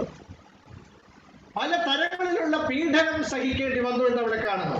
വലിഞ്ഞുപോയ നീതിമാനെ കുറിച്ച് പറയുന്നത് 2 പത്രോസ് 2-ാം അധ്യായം 7-8 വാക്യങ്ങൾ വളരെ നിർണായകമായ പുതിയ നിയമത്തിലെ ഒരു സൂചികയാണത്. ലോത്തിന്റെ ജീവിതത്തെ കുറിച്ച് നമ്മളോട് ഇന്ന് പറയുന്ന ഒരു സൂചിക. സോദോം ഗൊമോറ എന്നീ പട്ടണങ്ങളെ ഭസ്മീകരിച്ച് ഉന്മൂലനാശത്താൽ ന്യായം വിധിച്ച് മേലാൽ ഭക്തികെട്ട് നടക്കുന്നവർക്ക് ദൃഷ്ടാന്തമാക്കി വെക്കുകയും അധർമ്മികളുടെ ഇടയിൽ വസിച്ചിരിക്കുമ്പോൾ നാൾതോറും അധർമ്മ പ്രവൃത്തി കൊണ്ട് കണ്ടും കേട്ടും തന്റെ നീതിയുള്ള മനസ്സിൽ നൊന്ത് അവൻ തന്റെ നീതിയുള്ള മനസ്സിൽ നൊന്നുകൊണ്ട് ആവശ്യമില്ലാത്ത പീഡനം സഹിച്ചുകൊണ്ട് ജീവിക്കേണ്ടി വന്ന ലോത്തിനെ അവിടെ ചൂണ്ടിക്കാണിക്കുന്നു. He had to bear unnecessary oppression എന്നാണ് അവിടെ പറയുന്നത്. താൻ നീതിമാനായിരുന്നു, ദൈവത്തെ പ്രസാദിപ്പിക്കാൻ ആഗ്രഹമുണ്ടായിരുന്നു. പക്ഷെ ഈ സാഹചര്യത്തിന്റെ സമ്മർദ്ദം നിമിത്തം തന്റെ നീതിയുള്ള മനസ്സ് നൊന്നും വ്യസനിച്ചും നൊന്നും കൊണ്ട് ജീവിക്കേണ്ടി വന്നു. അങ്ങനെ ഒരു പീഡനത്തിൽ തന്റെ തിരഞ്ഞെടുപ്പാണ് ഇങ്ങനെ ഒരു പീഡനത്തിലേക്ക് അവനെ നയിച്ചത് എന്ന് നമുക്ക് ഈ തിരുവെഴുത്തുകൾ പരിശോധിച്ചാൽ നമുക്ക് മനസ്സിലാക്കാൻ കഴിയും. എല്ലാ ദുഃഖങ്ങളും നമുക്ക് പ്രയോജനകരമായി വരണമെന്നില്ല. എല്ലാ കണ്ണീരുകളും നമുക്ക് അനുഗ്രഹമല്ല. എല്ലാ കണ്ണീരുകളുടെ മുമ്പിൽ ദൈവം പ്രസാദിക്കത്തില്ല. ദൈവത്തോട് അപേക്ഷിച്ച ഹൃദയനുറുക്കത്തോടെ അനുതാപത്തോടെയുള്ള കണ്ണീരുകളാണ് ദൈവത്തിന് പ്രധാനം. ഞാൻ വീണ്ടും എടുത്തു പറയട്ടെ, ദൈവത്തിന് സ്തോത്രം. നമ്മളെ ദൈവത്തിലേക്ക് തിരിക്കുന്ന അനുതാപങ്ങൾ, ആ വിലാപമാണ് നമുക്ക് വേണ്ടത്. അല്ലാതെ വിഷമത്തോടെ നിരാശയിൽ കരയുന്ന കരച്ചിലുകളല്ല. അന്ന് ഇസ്രായേൽ മക്കൾ കരഞ്ഞ ഒരു കരച്ചിലുണ്ട്. അവർ വീട് കിടന്ന് ഉരുണ്ട് കരഞ്ഞ ഒരു കരച്ചിലിനെ കുറിച്ച് അവിടെ പറയുന്നുണ്ട്. ദേശം ഉറ്റുനോക്കുവാൻ പോയവര് വന്ന് അയ്യോ നമുക്കൊരിക്കലും ഈ ദേശത്തെ കൈയടക്കാൻ പറ്റുകയില്ലെന്നുള്ള വാർത്ത അറിയിച്ചപ്പോൾ അവരെല്ലാം വീണ് കിടന്ന് ഉരുണ്ട് കരഞ്ഞെന്നാണ്. ആ കരച്ചിലിൽ ദൈവത്തിന് പ്രസാദമാണ് ഉണ്ടായത്? അല്ല. എല്ലാ കരച്ചിലുകൾക്കും പ്രാധാന്യമില്ല. ശരിയായി കരയാൻ, അനുതപിക്കാൻ ദൈവം നമുക്ക് കൃപ തരട്ടെ. ഇവിടെ ഇവൻ സഹിച്ച ഒപ്രഷൻ, അത് അവന്റെ തിരഞ്ഞെടുപ്പിന്റെ അനന്തര ഫലമായിരുന്നു എന്ന സൂചന നമുക്ക് പാഠങ്ങൾ ഉപദേശിച്ചു തരട്ടെ എന്ന് ഞാൻ പ്രാർത്ഥിക്കുന്നു. 19-ാം അധ്യായത്തിന്റെ 1 മുതൽ 11 വരെയുള്ള വാക്യങ്ങളില് അതിന്റെ വിശദാംശങ്ങളുണ്ട്. നമ്മൾ ഇപ്പോൾ അത് നോക്കണമെന്നില്ല. എങ്ങനെയാണ് താന് ഒരർത്ഥത്തിൽ ചില വാക്യങ്ങൾ 1 മുതൽ വായിച്ചിട്ട് 19-ന്റെ 1-2 വാക്യങ്ങൾ ഒന്ന് വായിച്ച്. ആ 2 ദൂതന്മാർ വൈകുന്നേരത്ത് സോതോമിലെത്തി. ലോത്ത് സോതോം പട്ടണവാതിക്കൽ ഇരിക്കുകയായിരുന്നു. മതി, അത്രയും മതി. അപ്പൊ സോതോം പട്ടണവാതിൽക്കൽ ഇരിക്കുകയായിരുന്നു എന്ന ഈ സൂചന കൊണ്ട് ചില ഭക്തന്മാര് പറയുന്നത് രാഷ്ട്രീയമായിട്ട് എന്തോ ഒരു പൊസിഷനിൽ ഉണ്ടായിരുന്ന വ്യക്തിയായിരുന്നു ലോത്ത്. ഈ ദുഷ്ട പട്ടണത്തിൽ, ഈ പ്രോസ്പെറസ് ആയ പട്ടണത്തിൽ, ഭൗതികമായി നോക്കിയാൽ വളരെ പ്രോസ്പെറസ് ആയ, എല്ലാം സഫിഷ്യന്റ് ആയി ഉണ്ടായിരുന്ന, മനുഷ്യർ തോന്നിയതുപോലെ ജീവിച്ച ഈ പട്ടണത്തിൽ എന്തോ പദവി അലങ്കരിച്ചിരുന്ന വ്യക്തിയായിരുന്നു ഈ വ്യക്തി എന്ന ചെറിയൊരു സൂചന ചില ഭക്തന്മാരെങ്കിലും നൽകുന്നുണ്ട്. നമുക്കറിയില്ല അതിന്റെ സത്യാവസ്ഥയെ കുറിച്ച്. എങ്കിലും സോദോമ്യ ജനത്തിന്റെ മേൽ അടിസ്ഥാനപരമായ ഒരു സ്വാധീനവും യഥാർത്ഥത്തിൽ ലോത്തിനുണ്ടായിരുന്നില്ല എന്നതാണ് സത്യം. അക്കാര്യത്തിലേക്ക് നമുക്ക് നോക്കാൻ കഴിയുമെന്ന് ഞാൻ ചിന്തിക്കട്ടെ. അപ്പൊ ഓപ്പറേഷൻ സഹിക്കേണ്ടി വന്നു എന്ന് ആവശ്യമില്ലാതെ നോവുകൊണ്ട് ഒപ്രസ്ഡായി താൻ ജീവിക്കേണ്ടി വന്നു. 19-ന്റെ 15-ഉം 16-ഉം വാക്യങ്ങൾ നമുക്ക് തരുന്ന സൂചന. ഉൽപ്പത്തി തന്നെ 19-ന്റെ 15-ഉം 16-ഉം വാക്യങ്ങൾ അവനുണ്ടാകുന്ന അടുത്ത ഉഷസ്സായപ്പോൾ ദൂതന്മാർ ലോത്തിനെ ബദ്ധപ്പെടുത്തി, ഈ പട്ടണത്തിന്റെ അകൃത്യത്തിൽ നശിക്കാതിരിക്കുവാൻ എഴുന്നേറ്റ് നിന്റെ ഭാര്യയെയും ഇവിടെ കാണുന്ന നിന്റെ 2 പുത്രിമാരെയും കൂട്ടിക്കൊണ്ട് പൊയ്ക്കൊള്ളുക എന്ന് പറഞ്ഞു. മതി. അപ്പൊ അതിന്റെ അർത്ഥം എന്താണ്? ഈ പട്ടണത്തെ 24, 25 കൂടെ ചേർത്ത് വായിക്കാമോ? 19 24 25 വാക്യം കൂടെ യഹോവ സൊദോമിന്റെയും ഗൊമോരയുടെയും മേൽ യഹോവയുടെ സന്നിധിയിൽ നിന്ന് ആകാശത്ത് നിന്ന് തന്നെ ഗന്ധകവും തീയും വർഷിപ്പിച്ചു. ആ പട്ടണങ്ങൾക്ക് പ്രദേശത്തിന് മുഴുവനും ആ പട്ടണങ്ങളിലെ സകല നിവാസികൾക്കും നിലത്തെ സസ്യങ്ങൾക്കും ഉന്മൂലനാശം വരുത്തി. ഉന്മൂലനാശം വരുത്തി എന്ന് പറഞ്ഞാൽ ഒരു ടോട്ടലായിട്ട് നശിക്കപ്പെട്ടു.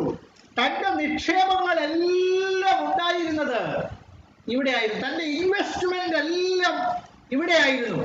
അപ്പൊ മനുഷ്യർ എല്ലാ കാര്യങ്ങളിലും ഏറ്റവും സേഫാണെന്ന് തോന്നിയ സ്വിസ് ബാങ്ക് ആണ്. എന്റെ അറിവിൽ ഏറ്റവും കൂടുതൽ സേഫാണെന്ന് തോന്നിയ സ്വിസ് ബാങ്ക് ആണ്. ഇനി അവിടെ എന്തെങ്കിലും സംഭവിച്ചാൽ എന്തോ പറ്റും? നമ്മുടെ നിക്ഷേപങ്ങൾ എവിടെ പോയി? അവന്റെ നിക്ഷേപങ്ങളെല്ലാം തന്നെ, അവന്റെ സമ്പദ്ഘടനകൾ തന്നെ ഇതിനെ, ഈ സോദോം എന്ന ഈ മനോഹരമായ പട്ടണത്തെ ആസ്പദമാക്കിയാണ് ഇരുന്നിരുന്നത്.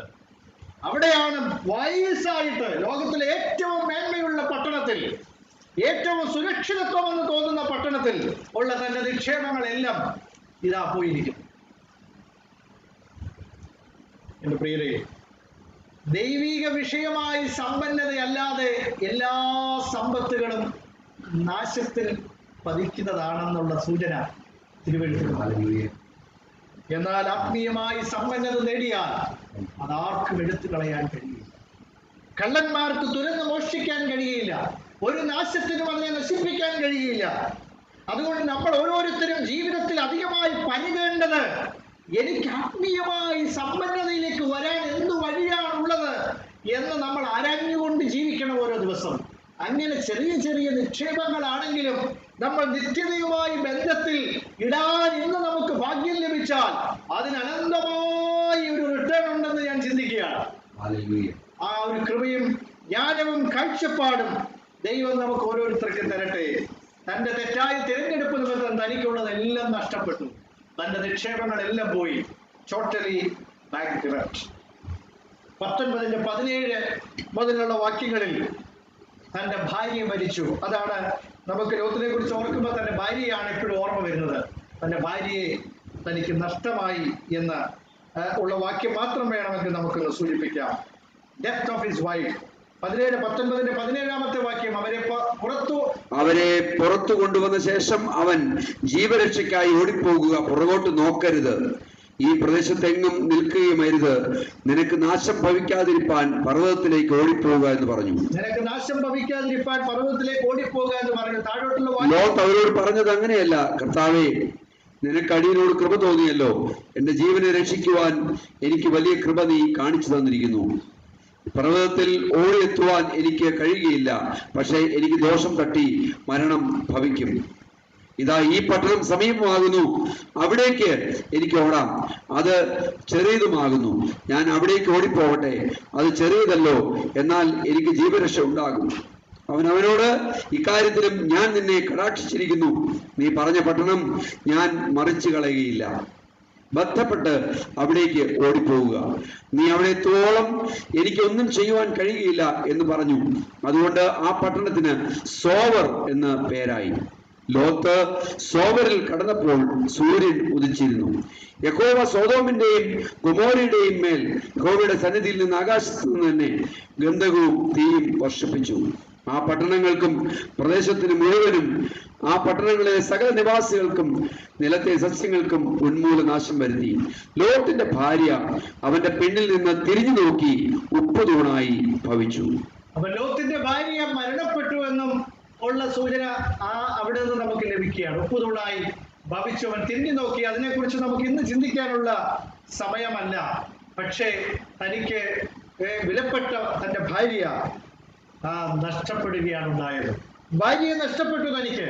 ഇവിടെ ശ്രദ്ധേയമായി ഈ ഭാഗങ്ങളിലൂടെ കടന്നു പോകുമ്പോൾ ഏതെങ്കിലും സത്യങ്ങൾ നമ്മളെ സ്പർശിക്കുന്നതായിട്ടുണ്ടോ എന്ന് ചോദിച്ചാൽ ഞാൻ മനസ്സിലാക്കാൻ പ്രയാസപ്പെടുന്ന ഒരു കാര്യം ദൈവത്തിന്റെ ദീർഘക്ഷമയും മഹാദയുമാണ്.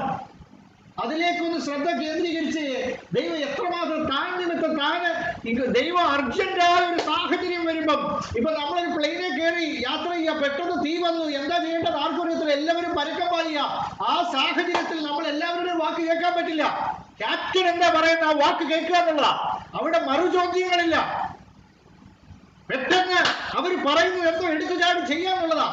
അങ്ങനെ ഒരു ഏർജന്റായ സാഹചര്യങ്ങളിൽ ചില സമയത്ത് ദൈവം ചില ഏർജന്റായ വാക്കുകൾ പറയുമ്പോ ആ സമയത്ത് പോലും ഒഴിവ് കഴിവ് പറഞ്ഞ ഈ ലോത്തിനോട് ദൈവം എങ്ങനെയാണ് ദൈവമെന്ന് ഉദ്ദേശിക്കുന്നത്? ദൈവത്തിന്റെ ഈ ദൂതന്മാര് ഇതുവരെ ഡിവൈൻ അപ്പിയറൻസ് എന്ന് പറയുന്നത് ആരാണെന്നൊന്നും നമുക്ക് വ്യക്തതയില്ല. ദൂതനായിരിക്കാം. ദിവ്യമായ അപ്പിയറൻസുകൾ പല ഘട്ടങ്ങളിൽ തിരുവഴുത്തിൽ പറയുന്നുണ്ട്. അത് പൂർണ്ണാർത്ഥത്തിൽ നമുക്ക് വിശദീകരിക്കാൻ കഴിയില്ലെങ്കിലും അത് ഹ്യൂമൻ അപ്പിയറൻസ് തന്നെയായിരുന്നു. അവർക്ക് റിലേറ്റ് ചെയ്യാൻ പറ്റി. ഹ്യൂമൻ ബീയിങ്സ് ആയതുകൊണ്ടാണ് അവരെ ആക്രമിക്കാൻ വന്നത് ആ പട്ടണക്കാർ. അപ്പോൾ അത് ഡിവൈൻ അപ്പിയറൻസസ് ആയിരുന്നു എന്ന് നമ്മൾ കാണുന്നു. പക്ഷെ അവർ ലോത്തിനോട് കാണിച്ച ദീർഘക്ഷമ ദൈവം തന്നോട് കാണിക്കുന്ന കരുണയുടെ ദീർഘക്ഷമയുടെ ഒരു ചിത്രമല്ലേ ഇവിടെ നമ്മൾ കാണുന്നു. അതെന്താ നമ്മളോടൊന്ന് പറയുന്നത്? അതെന്താണ് പറയുന്നതെന്ന് ഞാൻ ചിന്തിക്കുന്നില്ല. ഇവിടെ നമ്മൾ ശ്രദ്ധിക്കേണ്ട ഒരു കാര്യം, ഓഫ് കോഴ്സ് തൻ്റെ സഹോദരൻ തനിക്ക് വേണ്ടി ഇടിവിൽ നിന്ന് പ്രാർത്ഥിക്കുന്നുണ്ട്, തൻ്റെ രക്ഷയ്ക്കായി നിൽക്കുന്നുണ്ട്. തൻ്റെ രക്ഷ തൻ്റെ സഹോദരനാണ്. ഭൗതികമായി തനിക്കുള്ളത് നഷ്ടപ്പെട്ടപ്പോഴും അത് വീണ്ടും എടുക്കുവാൻ വേണ്ടി അവനെ സഹായിച്ചു. അവനെ ഹൃദയംഗമായി സ്നേഹിച്ചിരുന്ന അബ്രഹാമാണ് യഥാർത്ഥത്തിൽ തൻ്റെ രക്ഷ എന്ന് നമ്മൾ തിരിച്ചറിയണം. നമ്മളെ ആത്മീയമായി അങ്ങനെ വളർത്താൻ ആത്മീയമായി പ്രചോദിപ്പിക്കുന്ന വ്യക്തികൾ നമ്മുടെ രക്ഷയാണെന്ന് കണ്ടുകൊണ്ട് അവിടെ ആ സത്യം അവിടെ തന്നെ ഇരിക്കുമ്പോ അപ്പോൾ ദൈവം തന്നെ അതിന്റെ അടിസ്ഥാനത്തിലാണെങ്കിലും ഈ വിധത്തിൽ തന്നോട് ഇടപെടുന്ന ദൈവത്തിന്റെ ദീർഘക്ഷമയും മഹാദയും രക്ഷയെന്ന് വിചാരിക്കുവാൻ നമുക്ക് കഴിയട്ടെ എന്ന് ഞാൻ പ്രാർത്ഥിക്കുന്നു. How far God can go down. എത്രമാത്രം ദൈവത്തിൽ ഇറങ്ങിച്ചെല്ലാൻ പറ്റും, എത്രമാത്രം ദീർഘക്ഷമ കാണിക്കാൻ പറ്റുമോ? ഏതെങ്കിലും വിധത്തിൽ അവരെ രക്ഷിക്കാൻ പറ്റുമെങ്കിൽ രക്ഷിക്കാനുള്ള മനസ്സോടെ പോകുന്ന ഈ ദൈവപുരുഷന്മാരെ നമ്മൾ അവിടെ കാണും. അവരുണ്ടായ നഷ്ടത്തെ കുറിച്ചാണ് നമ്മളിപ്പോൾ പറയുന്നത്. ഭാര്യ നഷ്ടപ്പെട്ടു, യുദ്ധം നേരിട്ടു. യുദ്ധത്തിൽ നിന്ന് അബ്രഹാം തന്നെ രക്ഷിച്ചു. തനിക്ക് അപഹരണം വന്നു, തനിക്കുള്ളത് അതും ആ അപഹരിക്കപ്പെട്ടതും അബ്രഹാം തന്നെ വീണ്ടെടുത്ത് കൊടുക്കുന്നു. ഓപ്പറേഷൻ ഉണ്ടാകുന്നു. ഓപ്പറേഷൻ ഉണ്ടാകുമ്പോൾ ആ പീഡനം, ആ നൊന്ത് ജീവിച്ച ജീവിതം ജീവിക്കേണ്ടി വന്നു. തനിക്കുള്ള സമ്പത്ത് അത് സോതോമിൽ അറ്റാച്ച്ഡ് ആയതുകൊണ്ട് സോതോമിന്റെ നാശത്തോടെ അതിന് മുഴുവനും നാശം വന്നു എന്നും തൻ്റെ ഭാര്യ മരിച്ചുവെന്നും തൻ്റെ മക്കൾ, അത് വളരെ നിർണായകമായ, നമുക്ക് ഗ്രഹിക്കാൻ ഒരുപക്ഷെ വളരെ പ്രയാസമുള്ള ഒരു കാര്യം അവിടെ നൽകുന്നു.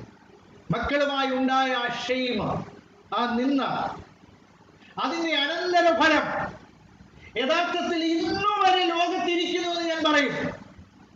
കാരണം അതിന്റെ അനന്തരഫലമായി ഉണ്ടായ രണ്ട് പ്രബല ജാതികളാണ് അമോരൈറ്റ്സും മോവാബൈറ്റ്സും. അമോര്യരും മോവാബ്യരും ഇവരെന്നും ഭക്തിയോടെ ജീവിക്കുന്ന അല്ലെങ്കിൽ ദൈവത്തിൽ ആശ്രയിക്കുന്ന ഇസ്രായേൽ മക്കൾക്ക് എന്നും ഒരു തലവേദനയായിരുന്നു. അതെങ്ങനെ ഉണ്ടായി? തന്റെ തെരഞ്ഞെടുപ്പ് തെറ്റായതുകൊണ്ടുണ്ടാവും. ഇത് ഞാൻ ചൂണ്ടിക്കാണിക്കാൻ ആഗ്രഹിക്കുന്നത്, നമ്മുടെ തെരഞ്ഞെടുപ്പ് തെറ്റിയാൽ അതിന് എത്രമാത്രം ദൂരവ്യാപകമായ ഫലങ്ങൾ ഉണ്ടെന്ന് കാണാൻ ദൈവം നമുക്ക് കാഴ്ച തരട്ടെ എന്ന് പ്രാർത്ഥിക്കാം. ഞാൻ ഉദ്ദേശിക്കുന്ന എല്ലാ കാര്യങ്ങളും ഒരേ വിധത്തിൽ കോർത്തെടുക്കാൻ എനിക്ക് കഴിയുമോ എന്ന് എനിക്ക് അറിഞ്ഞുകൂടാ. എങ്കിലും ചില സത്യങ്ങൾ കൂടെ ഞാനെന്ന് ചൂണ്ടിക്കാണിക്കാൻ ഓടിച്ച് ശ്രമിക്കുകയാണ്. 19-15 വാക്യത്തിൽ വീണ്ടും നമ്മൾ വന്നാല് ഈ ദൈവപുരുഷന്മാര് അവരെ ബന്ധപ്പെടുത്തി എന്നൊരു വാക്ക് അവിടെ നമ്മൾ കാണുന്നു. വായിച്ച 19-15 വാക്യം.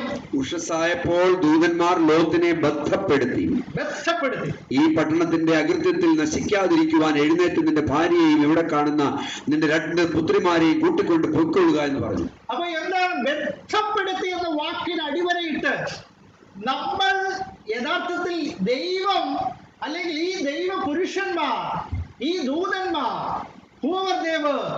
അവർ ദൈവത്തിന്റെ പ്രതിനിധികളായി അവിടെ വന്നവരെ ഈ ലോത്തിനെ എന്ത് ചെയ്തെന്ന ബന്ധപ്പെടുത്തി എന്നുള്ള വാക്കാണ്. ഒരർത്ഥത്തിൽ ബന്ധപ്പെടുത്തുക എന്ന് പറയുന്നത് എങ്ങനെയാ? നമ്മള് പെട്ടെന്ന് ഒരുങ്ങാനൊക്കെ നമ്മൾ പറയാറുണ്ടല്ലേ, ബന്ധപ്പെടുത്തുന്ന കാര്യം ഒരുങ്ങുന്ന സമയത്ത് പെട്ടെന്ന് പറഞ്ഞാൽ നമുക്ക് ടെൻഷൻ വരെ നമുക്ക് ഉണ്ടാവാറുണ്ട് ചില സാഹചര്യങ്ങളിൽ. അങ്ങനെ ഈ ബന്ധപ്പെടുത്തുക എന്ന് പറഞ്ഞ് എഴുന്നേക്കാന്ന് പറഞ്ഞു വിടുകയല്ല, കൈക്ക് പിടിച്ച് അവരെ നിർബന്ധിച്ച് വലിച്ച് ഈ നാശപട്ടണത്തിൽ നിന്ന് എങ്ങനെയെങ്കിലും രക്ഷിക്കാൻ ആഗ്രഹിക്കുന്ന ഈ ദൂതന്മാരുടെ, ഈ ദൈവപുരുഷന്മാരുടെ ചിത്രം മനസ്സിലൊന്ന് സങ്കല്പിച്ചേ. ഒരു നീതിമാനെ രക്ഷിക്കാൻ ദൈവത്തിന്റെ ജാഗ്രത ഇതാണെന്ന്. ഇന്നും സുവിശേഷ പ്രവർത്തനത്തിൽ നമുക്ക് ഒരാളെ രക്ഷിക്കാൻ ഉണ്ടാവേണ്ടിയ പരിശുദ്ധാത്മാവിൽ ദൈവസ്നേഹം എന്നെ നിർബന്ധിക്കുന്നു എന്നാണ് പൗലോസ് പറയുന്നത്. ആ നിർബന്ധം സ്നേഹത്തിലുള്ള നിർബന്ധം. നമ്മൾ അജിറ്റേറ്റ് ചെയ്യുന്ന നിർബന്ധമല്ല. സ്നേഹത്തോടെയുള്ള ഒരു വയലൻസ് ഉണ്ട്, ആളുകൾ ഇറിറ്റേറ്റ് ചെയ്യുന്ന ഒരു വയലൻസ് ഉണ്ട്, അതല്ല. നോ, ബട്ട് സ്നേഹത്തോടെ നിർബന്ധം. ആ നിർബന്ധമാണ് യഥാർത്ഥത്തിൽ ഇവിടെ നമ്മൾ കാണുന്നത്. കൈക്ക് പിടിച്ച് എങ്ങനെയെങ്കിലും ഇവരെ രക്ഷപ്പെടുത്തണമെന്നും താൻ ഒഴിവ് കഴിവ് പറഞ്ഞിട്ടും ആ ദൈവത്തിന്റെ ന്യായവിധിയുടെ തീ ഇറങ്ങുന്നതിന് മുൻപ് അവരൊരു സുരക്ഷിത പട്ടണത്തിലേക്ക് മാറി ഈവൻ ആ പട്ടണത്തെ പോലും നശിപ്പിച്ചു കളയാന് കൂട്ടാക്കാത്ത ദൈവത്തിന്റെ കാരുണ്യം, അതിലേക്കൊന്ന് ശ്രദ്ധ കേന്ദ്രീകരിച്ച് നോക്കിക്കേ. ദൈവമേ, ആ കാരുണ്യമാണ് ദൈവത്തിലേക്ക് നമ്മളെ അടുപ്പിക്കുന്നത്. ആ കാരുണ്യമാണ് നമ്മളെ ദൈവത്തിലേക്ക് ഓടാൻ പ്രേരിപ്പിക്കേണ്ടത്. ഇത്രയും കാരുണ്യം എവിടെ നമുക്ക് ലഭിക്കും? നമ്മൾ പാടി അങ്ങേപ്പോലെ ആരുമില്ല എന്നൊന്നുമില്ല. പരിശുദ്ധാത്മാവിന് വലിയൊരു സാന്നിധ്യമായിരുന്നു ആ പാട്ട് പാടിയപ്പോൾ നമ്മളെല്ലാവരും. ഇതുപോലെ സ്നേഹിക്കുന്ന ഒരു ഇടയനുണ്ടോ? ഇതുപോലെ കരുതുന്ന ഒരു ഇടയനുണ്ടോ? ഇതുപോലെ നമ്മളെ രക്ഷിക്കാൻ ആഗ്രഹിക്കുന്ന ഒരു ദൈവമുണ്ടോ? Is there any God like Jesus? ആ ചിത്രമല്ലേ യഥാർത്ഥത്തിൽ ഈ ദൈവപുരുഷന്മാർ ഈ ലോത്തിനെ പിടിക്കാൻ ശ്രമിച്ചവരെ സുരക്ഷിതത്തിലേക്ക് കൊണ്ടുപോകാൻ ആഗ്രഹിക്കുന്നതിലൂടെ കാണിച്ചു തരുന്നു. ഇവിടെ ഞാൻ ഓർപ്പിക്കാൻ ആഗ്രഹിക്കുന്ന ഒന്ന് രണ്ട് സത്യങ്ങൾ ഓടിച്ച് ഞാൻ പറയാം. നമ്മൾ നീതിമാന്മാരെ ഉണർത്തണമോ എന്നതൊരു ചോദ്യമാണ്. നമ്മൾ ഈ ലോകത്തിലെ നീതിമാന്മാരായി ദൈവത്തിൽ ആശ്രയിച്ച് ജീവിക്കുന്ന നമുക്ക് ഉണർവ് ആവശ്യമുണ്ടോ? നമ്മളെ ആരെങ്കിലും ഉണർത്തണമോ? അതിന്റെ ഉത്തരം ഉണർത്തണം. നമ്മളും ഈ ലോകമയത്വത്തിൽ അറിയാതെ മയങ്ങിപ്പോകും. ഈ മന്ദമായത് നമ്മളെ പഠിക്കുമ്പോൾ നമ്മളും അറിയാതെ മയങ്ങിപ്പോകുന്ന അവസ്ഥയിലാണ്. ഇതിന്റെ ഇൻഫ്ലുവൻസ് അതാണ്, ഇതിന്റെ സ്വാധീനം അതാണ്. അതെ, അതിന്റെ ആ കാറ്റടിക്കാത്തവരായി ആരുമുണ്ടെന്ന് എനിക്ക് തോന്നുന്നില്ല. അതിൽ ഉറങ്ങിപ്പോകാതെ നമ്മളെ ഉണർത്താൻ ഒരുപക്ഷെ ഒരു ഹരികൃഷ്ണൻ തമിഴ്നാട്ടിൽ നിന്ന് വരണമായിരിക്കാം. അല്ലെങ്കിൽ എനിക്ക് അദ്ദേഹത്തെ ഉണർത്താൻ എന്റെ സഹായം, അല്ലെങ്കിൽ ദൈവത്തിന്റെ ദാസന്റെ സഹായം, അല്ലെങ്കിൽ നിങ്ങളുടെ സഹായം ആവശ്യമാണ്. ഇങ്ങനെ അന്യോന്യം ഉണർത്തിയും പ്രോത്സാഹിപ്പിച്ചും ധൈര്യപ്പെടുത്തിയും ഉത്തേജിപ്പിച്ചും നമ്മൾ നിത്യജീവനിലേക്ക് നടക്കുവാനാണ് ദൈവം നമ്മളെ കുറിച്ച് ആഗ്രഹിക്കുന്നത്. നീതിമാന്മാരെ ഉണർത്തണം. എന്തിനു വേണ്ടി? അനുസരിക്കാൻ, ദൈവകൽപ്പന അനുസരിക്കാൻ പ്രോത്സാഹിപ്പിക്കണം. എല്ലാവർക്കും ആ വിധത്തിൽ അത് ഉൾക്കൊള്ളാൻ കഴിയണമെന്നില്ല. എത്ര പ്രാവശ്യം ആവർത്തിച്ച് ലോത്തിനോട് പ്ലീഡ് ചെയ്യുന്ന ദൈവപുരുഷന്മാരെ, ഈ ദൈവദൂതന്മാരെ നമ്മളിവിടെ കാണുകയില്ല. ആവർത്തിച്ച് പ്ലീഡ് ചെയ്യുന്ന ദൈവദൂതന്മാർ ഈ ലോകമയത്വത്തിൽ നിന്ന് വെളിയിൽ വരാനായിട്ട് നമ്മൾ പ്രോത്സാഹിപ്പിച്ചുകൊണ്ടേയിരിക്കണം. അവിടെ പറയുന്ന അവര് റിപ്പീറ്റ് ചെയ്യുന്ന കൂടുതൽ വീണ്ടും ആവർത്തിച്ചു അവരുടെ പ്ലീഡിങ് എന്ന് നമ്മൾ അവിടെ കാണുന്നു. അവരുടെ ഭവനാംഗങ്ങളുടെ സുരക്ഷയ്ക്കായി നമ്മൾ ഈ നാശപട്ടണത്തെ വിട്ടൊഴിഞ്ഞ് സുരക്ഷിതമായ ജീവന്റെ തുറമുഖത്ത് എത്തണമെന്ന് ദൈവം ആഗ്രഹിക്കുന്നു. ഈ അന്ധകാരത്തിൽ നിന്ന് അത്ഭുത പ്രകാശത്തിലേക്ക് നമ്മൾ നീങ്ങണമെന്ന് ദൈവം ആഗ്രഹിക്കുന്നു. അതിനായി നമ്മൾ ഉണർത്തണം.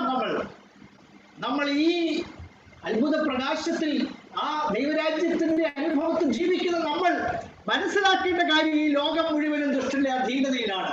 ഒരർത്ഥത്തിൽ സൊദോമിന്റെ ആ സ്വാധീനം ഈ ലോകത്ത് ദുഷ്ടന്റെ അധീനതയിൽ ഈ കിടക്കുന്ന ഈ ലോകത്തിന് ഒരു വല്ലാത്ത ഇൻഫ്ലുവൻസ് നീതിമാന്മാരുടെ മുകളിലുണ്ട് എന്ന് ലോത്തിന്റെ ജീവിതം നമ്മളെ കാണിക്കുക. അതിൽ നിന്ന് രക്ഷപ്പെടാൻ വേണ്ടി ദൈവം ഒരുക്കിയ പാതയിൽ നമ്മൾ അന്യോന്യം പ്രോത്സാഹിപ്പിച്ചുകൊണ്ട് നമ്മൾ ജീവിക്കണം എന്ന സത്യത്തെ ഇവിടെ കാണിക്കുകയാണ്. അവിടെ പറയുന്ന സഹിഷ്ണുതയോടെ മുന്നേറാൻ പ്രയാസമാണ്. ഇപ്പോൾ തന്റെ പ്രാപ്തി പോലും തനിക്ക് നഷ്ടപ്പെട്ടു. അതുകൊണ്ട് സഹിഷ്ണുതയോടെ ദൂതൻ പറയുന്ന എല്ലാ കാര്യങ്ങളും മലയിലേക്ക് പോകാൻ പറഞ്ഞപ്പോൾ അതുകൊണ്ട് അവൻ പറയുന്ന ആ സഹിഷ്ണുത തനിക്കില്ല. അപ്പൊ താൻ അപ്പോഴും ഒഴിവ് പറയുകയാണ്. അപ്പോൾ ആ വിധത്തിൽ എങ്ങനെയെങ്കിലും ഇടിവിൽ നിന്ന് ഒരാളെ രക്ഷയിലേക്ക് നടത്തുവാൻ, സംശയിക്കുന്നവരായി ചിലരോട് കരുണ ചെയ്യുവാൻ ഒക്കെയുമുള്ള മനോഭാവം ദൈവം നമുക്കും തരട്ടെ എന്ന് ഞാൻ പ്രാർത്ഥിക്കുകയാണ്. ഈ സ്വാധീനത്തിൽ നിന്ന്, ഈ സ്വാധീനം നമ്മുടെ ചിന്തയെ കീഴടക്കുന്ന ഈ സ്വാധീനത്തിൽ നിന്ന്, ഈ സാഹചര്യത്തിൽ ജീവിക്കുമ്പോൾ ഉചിതമായ ഒരു തീരുമാനം പോലും എടുക്കാൻ നമുക്ക് കഴിയാതെ ഇരിക്കുന്ന ലോകത്തിന്റെ അവസ്ഥ പലപ്പോഴും നമ്മളെയും ഭരിക്കുന്നതെന്നുള്ളതാണ്. ആ ഒരു വല്ലാത്ത സാഹചര്യത്തിൽ ഉചിതമായ ഒരു തീരുമാനം എടുക്കാൻ പോലും നമുക്ക് ബലമില്ലാത്ത ഒരവസ്ഥയുണ്ട്. അങ്ങനെ ഉള്ള അവസ്ഥയിൽ ജീവിക്കുന്നവരെ നമ്മൾ വീണ്ടും വീണ്ടും ഓർമ്മിപ്പിച്ചുകൊണ്ടിരിക്കണം. എന്ത്? നമ്മുടെ കടപ്പാടുകൾ എന്താണെന്നും നമ്മുടെ അവസരങ്ങൾ എന്താണെന്നും നമുക്ക് ഒരുക്കിയിരിക്കുന്ന പ്രത്യാശ എന്താണെന്നുമുള്ള സുരക്ഷിതത്വം എന്താണെന്നുള്ള ഓർമ്മപ്പെടുത്തലുകൾ നമ്മൾ നൽകിക്കൊണ്ടേയിരിക്കണം. സമയം വേഗം തീരും. ദൈവത്തിന്റെ ന്യായവിധി വന്നു കഴിഞ്ഞു. ജീവിതം എന്നും ഇങ്ങനെ തുടരുകയില്ല. ഇത് ഹ്രസ്വമാണെന്നും ഇതിന് ദൈർഘ്യമില്ലെന്നും ഇത് എന്നും ഇങ്ങനെ തുടരുകയില്ലെന്നും ഈ പട്ടണം ഉറപ്പായി നശിക്കുമെന്ന ആ ഒരു കാഴ്ചപ്പാട് ലോത്തിനെ ഈ ദൂതന്മാർ പറഞ്ഞു ബോധ്യപ്പെടുത്തുന്നത് പോലെ ഈ ലോകം നാശപട്ടണം പോലെ ഒരു നാൾ നശിക്കും, നാശത്തിന് വേണ്ടി സൂക്ഷിക്കപ്പെട്ടിരിക്കുന്നതാണെന്ന് നമ്മൾ നീതിമാന്മാരെയും നീതികെട്ടവരെയും ഒരുപോലെ ഓർമ്മിപ്പിച്ചുണർത്തേണ്ടതുണ്ടെന്ന് ഈ സത്യം നമ്മളെ ഈ അർജന്റായ സാഹചര്യങ്ങളിൽ, ഈ അന്ത്യകാലത്തിന്റെ ഏതാണ്ട് അന്ത്യഘട്ടത്തിൽ എത്തിപ്പെട്ടു എന്ന് ചിന്തിക്കുന്ന, ലോകാവസാനത്തിൽ എത്തിയിരിക്കുന്ന നമ്മൾ ചെയ്യേണ്ട കാര്യം അതായി തിരുവെഴുത്ത് നമ്മളെ ചൂണ്ടിക്കാണിക്കുകയാണ്. ഉറപ്പായും നാശമുണ്ട്, എന്തും ഇതിങ്ങനെ ഇരിക്കുകയില്ല. ഇന്ന് നമ്മൾ ഈ അനുഭവിക്കുന്ന പാൻഡമിക് പോലും ഇവിടെ നമ്മൾക്ക് അധികം പ്രത്യാശ വയ്ക്കുവാനില്ല. ദൈവരാജ്യത്തിന്റെ മഹത്വത്തെ ആണ് നമ്മൾ കാണേണ്ടത്, ക്രിസ്തുവിന്റെ മഹത്വത്തെയാണ് നമ്മൾ കാണേണ്ടത് എന്ന സൂചനയല്ലേ എല്ലാ മനുഷ്യർക്കും നൽകുന്നത്. ഇവിടെ കാര്യമായി ഒന്നും പ്രത്യാശ വെക്കാനില്ല. നിലനിൽക്കുന്ന രാജ്യത്തിൽ പ്രത്യാശ വെക്കണം എന്നുള്ള ഒരു ശക്തമായ സൂചന ഈ പാൻഡമിക് പോലും എല്ലാ മനുഷ്യർക്കും നൽകുന്നുണ്ടെന്ന് ഞാൻ ചിന്തിക്കും. ഉറപ്പായി ഇത് നാശത്തിന് വേണ്ടി സൂക്ഷിച്ചിരിക്കും. നമ്മൾ നീതിമാന്മാരെയും നീതികെട്ടവരെയും, നീതികെട്ടവരെന്ന് ഉദ്ദേശിക്കുന്ന ഈ വഞ്ചനയില്, പാപത്തിന്റെ വഞ്ചനയിൽ കുടുങ്ങിക്കിടക്കുന്ന സോദോമിന്റെ ഈ പട്ടണത്തിന്റെ മഹത്വം മേന്മയുള്ളതാണെന്ന് കരുതി ആ ബന്ധനത്തിലായിരിക്കുന്ന ജനതയെ നമ്മൾ ഉണർത്തിക്കൊണ്ട് ഇവിടെ നിന്ന് പുറത്തു കൊണ്ടുവരുവാന് നമ്മൾ ഉത്സാഹിക്കണം. അതിനുവേണ്ടി നമ്മൾ മുന്നറിയിപ്പുകൾ നൽകിക്കൊണ്ടിരിക്കണം. നമ്മുടെ മുന്നറിയിപ്പുകൾ ഒരുപക്ഷെ അവർ വിശ്വസിക്കുകയില്ല. 19-14 വാക്യം അതാണ് നമ്മളെ സൂചിപ്പിക്കുന്നത്. 14-ാമത്തെ വാക്യം. അങ്ങനെ ലോത്ത് ചെന്ന് തന്റെ പുത്രിമാരെ വിവാഹം ചെയ്യുവാനുള്ള മരുമക്കളോട് സംസാരിച്ചു. നിങ്ങൾ എഴുന്നേറ്റ് ഈ സ്ഥലം വിട്ട് പുറപ്പെടുവിൻ, യഹോവ ഈ പട്ടണം നശിപ്പിക്കും എന്ന് പറഞ്ഞു. അപ്പോൾ എന്താ അവരുടെ പ്രതികരണം എന്തായിരുന്നു? എന്നാൽ അവൻ കളി പറയുന്നു എന്ന് അവന്റെ മരുമക്കൾക്ക് തോന്നി. അപ്പോൾ അവിടെ രണ്ട് കാര്യം ഞാൻ ഒന്നുകൂടെ ഓർപ്പിക്കുക. മുന്നറിയിപ്പുകൾ വിശ്വസിക്കുകയില്ല എന്നൊരു കാര്യമുണ്ട്. നമ്മൾ ലോകത്തോട് പറയുന്ന മുന്നറിയിപ്പുകൾ ബലി 5 വർഷം മുമ്പ് 2 വർഷം മുമ്പ് ഇങ്ങനെ ഒരു സാഹചര്യം ലോകത്തുണ്ടാകുമെന്ന് ആർക്കെങ്കിലും സ്വപ്നം കാണാൻ പറ്റുമോ? ഇങ്ങനൊരു സംഭവം ഒരിക്കലും ഉണ്ടാവില്ലെന്ന് നമ്മൾ ചിന്തിച്ചു. 2 വർഷം മുമ്പ് കേരളത്തിൽ ഉണ്ടായ ഫ്ലഡിന്റെ ഈ മാഗ്നിറ്റ്യൂഡ് നമ്മൾ ഈ തലമുറയിലോ കഴിഞ്ഞ തലമുറയിൽ പോലും ആരെങ്കിലും അനുഭവിച്ചേക്കുന്നില്ല. 100 വർഷം മുമ്പ് പറഞ്ഞു കേട്ടുള്ള അറിവുകളെ നമുക്കുള്ളൂ. നമ്മൾ ആരും ചിന്തിച്ചില്ല ഇത്രത്തോളം വെള്ളം പൊങ്ങുമെന്ന്. അതും ഒരു സൂചനയായിരുന്നു, ഇതും ഒരു സൂചനയാണ് എന്ന് ഞാൻ ചിന്തിക്കും. പക്ഷെ ഇതിൽ നിർണായകമായി തോന്നിയ മറ്റൊരു കാര്യം, ഈ ലോത്തിന് തന്റെ മരുമക്കളുടെ മേലും മക്കളുടെ മേലും ഉള്ള സ്വാധീനമാണ്. What kind of influence he had upon them? താൻ പറഞ്ഞ ഈ വാക്ക് ഒരു കളി പറയുകയാണെന്ന് അവർ ചിന്തിച്ചത്. നമ്മുടെ സ്വാധീനം, ആ സ്വാധീനത്തിന് വേണ്ടി പ്രാർത്ഥിക്കണം. തനിക്ക് യഥാർത്ഥത്തിൽ തന്റെ ഭാര്യയുടെ മേലും പോലും അങ്ങനെ സ്വാധീനം ഉണ്ടായിരുന്നില്ല. സോദോം പട്ടണത്തിന്റെ മേലുണ്ടായിരുന്നില്ല. കാരണം സോദോം പട്ടണത്തിന്റെ മേലുണ്ടായിരുന്നില്ലെന്ന് പറയാൻ കാര്യം അവിടെ ഈ ദൂതന്മാര് വന്ന് തന്റെ ഭവനത്തിൽ താമസിച്ചപ്പോൾ താന് ഈ പുരുഷന്മാരെ ആയിട്ട് അവരെ വേണമെന്ന് പറഞ്ഞപ്പോൾ ലോത്തിന്റെ പ്രതികരണം നോക്കിയാൽ മതി. ലോത്തിന്റെ മൊറാലിറ്റിയുടെ നിലവാരം അവിടെ നമുക്ക് കാണുന്നു. അവർ നിശ്ചയമായിട്ടും ദൈവപുരുഷന്മാരാണ്, ഇവർക്കൊന്നും വരണമെന്ന് ആഗ്രഹിച്ചു, അത് നല്ല കാര്യം. പക്ഷെ അത് ചെയ്യുന്ന പാപമാണെന്ന് തനിക്ക് ബോധ്യമുണ്ടായിരുന്നു. അതുകൊണ്ടാണ് അത്രയും ഗൗരവമായിട്ട് അതിനെ കണ്ടത്. അപ്പൊ താൻ അതിന് പോംവഴി കൊടുത്തത് എന്താണ്? തന്റെ മക്കളെ തരാമെന്ന്. ആ ഒറ്റ കാര്യത്തിൽ നിന്ന് തന്റെ മൊറാലിറ്റിയുടെ, ധാർമ്മികതയുടെ കാഴ്ചപ്പാട് ഒരു പാപത്തെ മാറ്റാൻ വേണ്ടി മറ്റൊരു പാപം ചെയ്യാൻ സജസ്റ്റ് ചെയ്യാണ്. ഈ ദൈവപുരുഷന്മാരെ ദ്രോഹിക്കുന്ന പാപമാണെന്നുള്ള ബോധ്യം എനിക്കുണ്ടായിരുന്നു. പക്ഷെ ആ പാപത്തെ അകറ്റാൻ വേണ്ടി അവൻ സജസ്റ്റ് ചെയ്ത കാര്യം എന്താണ്? അതിലൂടെ ആ പട്ടണത്തിന്റെ മേൽ, ആ മനുഷ്യരുടെ മേൽ തനിക്കുള്ള സ്വാധീനം എന്തായിരുന്നു എന്ന ഒരു സൂചന നമുക്ക് അവിടെ നിന്ന് ലഭിക്കുക. എന്റെ പ്രിയരെ, ഇതുപോലെ വലഞ്ഞു പോകുന്ന ഒരു നീതിമാനെ പോലെ ജീവിക്കാനല്ല ദൈവം നമ്മെ കുറിച്ച് ആഗ്രഹിക്കുന്നു. ഓരോ പ്രാവശ്യവും ലോത്ത് മനോഹരമായ നീരോട്ടമുള്ള സ്ഥലം തിരഞ്ഞെടുത്തു എന്ന് പറയുമ്പോൾ ഈ 13-ാം അധ്യായത്തിൽ നിങ്ങൾ ശ്രദ്ധിച്ചു നോക്കിയാൽ, ഈ ചരിത്രം നമ്മൾ ശ്രദ്ധയോടെ വായിച്ചാൽ, അബ്രഹാം ഓരോ സ്ഥലത്ത് പോയപ്പോഴും ദൈവത്തിനൊരു യാഗപീഠം പണിതു. He built an altar unto God എന്നാണ് അവിടെ രേഖപ്പെടുത്തിയിരിക്കുന്നത്. എത്ര ശ്രദ്ധേയമായ കാര്യം! ആ നല്ല തെരഞ്ഞെടുപ്പ് തന്റെ ജീവിതത്തെ ഇന്നും, തന്റെ തലമുറകളെ ഇന്നും ഒരർത്ഥത്തിൽ ലോകത്തിൽ നയിച്ചുകൊണ്ടിരിക്കുകയാണ്. ആ നല്ല തെരഞ്ഞെടുപ്പുകൾ എടുക്കാൻ ദൈവം നമുക്ക് കൃപ തരട്ടെ എന്ന് ഞാൻ പ്രാർത്ഥിക്കുകയാണ്. എനിക്ക് ഇനിയും ധാരാളം കാര്യങ്ങൾ പറയണമെന്ന് ആഗ്രഹമുണ്ട്. 1-2 കാര്യങ്ങൾ കൂടെ ഓടിച്ചു പറയുവാൻ ഞാൻ ആഗ്രഹിക്കും. ഈ ലോത്തിന്റെ ജീവിതം നമ്മളെ പഠിപ്പിക്കുന്ന കാര്യം, മിന്നുന്നതെല്ലാം പൊന്നല്ല, മിന്നാത്തതെല്ലാം കല്ലല്ലെന്നൊരു ചൊല്ലുണ്ട് നമ്മുടെ നാട്ടിൽ. യഥാർത്ഥത്തിൽ ഇതാണ് ലോത്തിന്റെ ജീവിതം നമ്മളെ പഠിപ്പിക്കുന്ന പ്രബലമായ മറ്റൊരു പാഠം. ഈ മിന്നുന്നതെല്ലാം പൊന്നല്ല.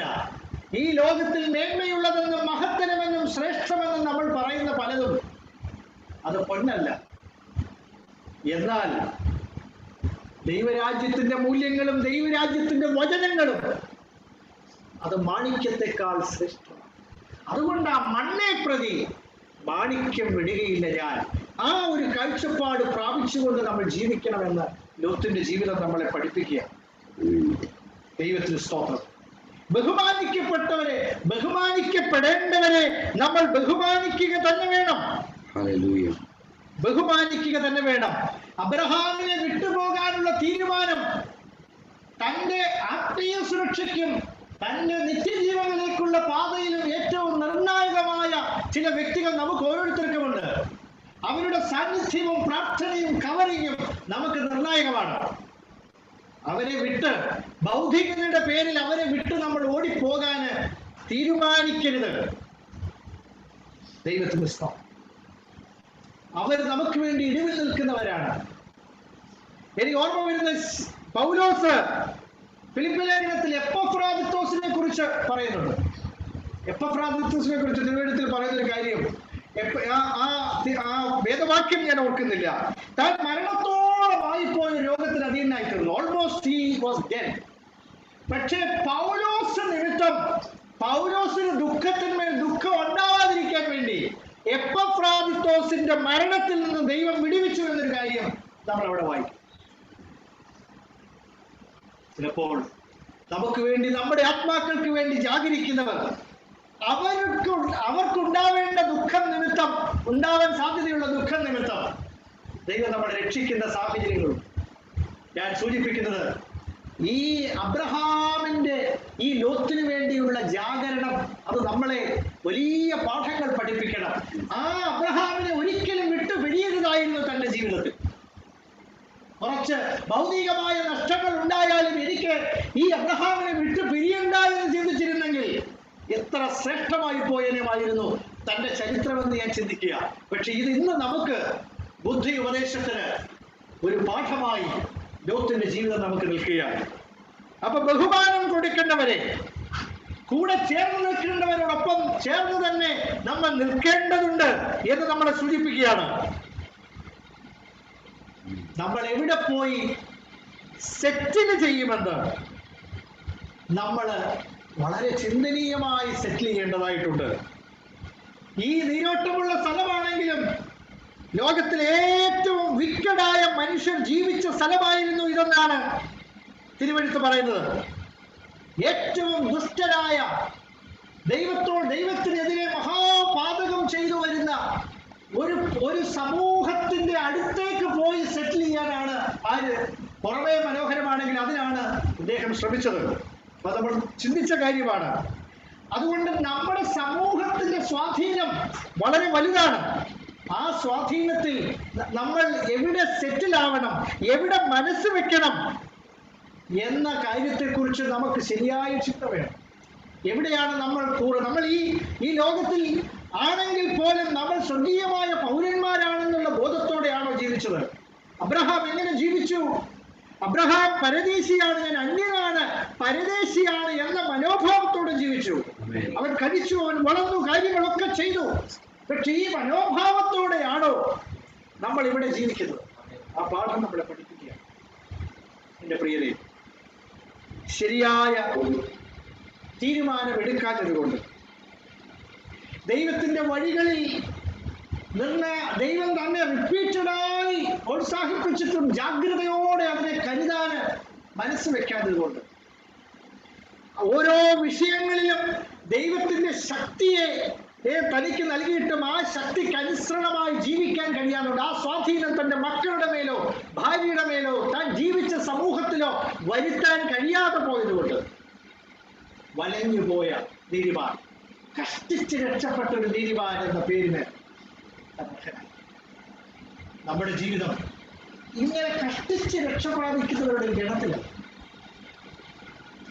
നമുക്ക് ധാരാളമായി സ്വാഗതം ലഭിക്കുന്ന ഈടുറ്റ ഭക്തിയുടെ ശക്തി എന്തെന്ന് നമ്മളും നമ്മുടെ കുടുംബവും നമ്മുടെ സമൂഹവും നമ്മുടെ സഭയും അറിയുന്ന തരത്തിലുള്ള ഈടുറ്റ ഒരു ജീവിതം ജീവിക്കാൻ ദൈവം നമുക്ക് കൃപ തരണമേ.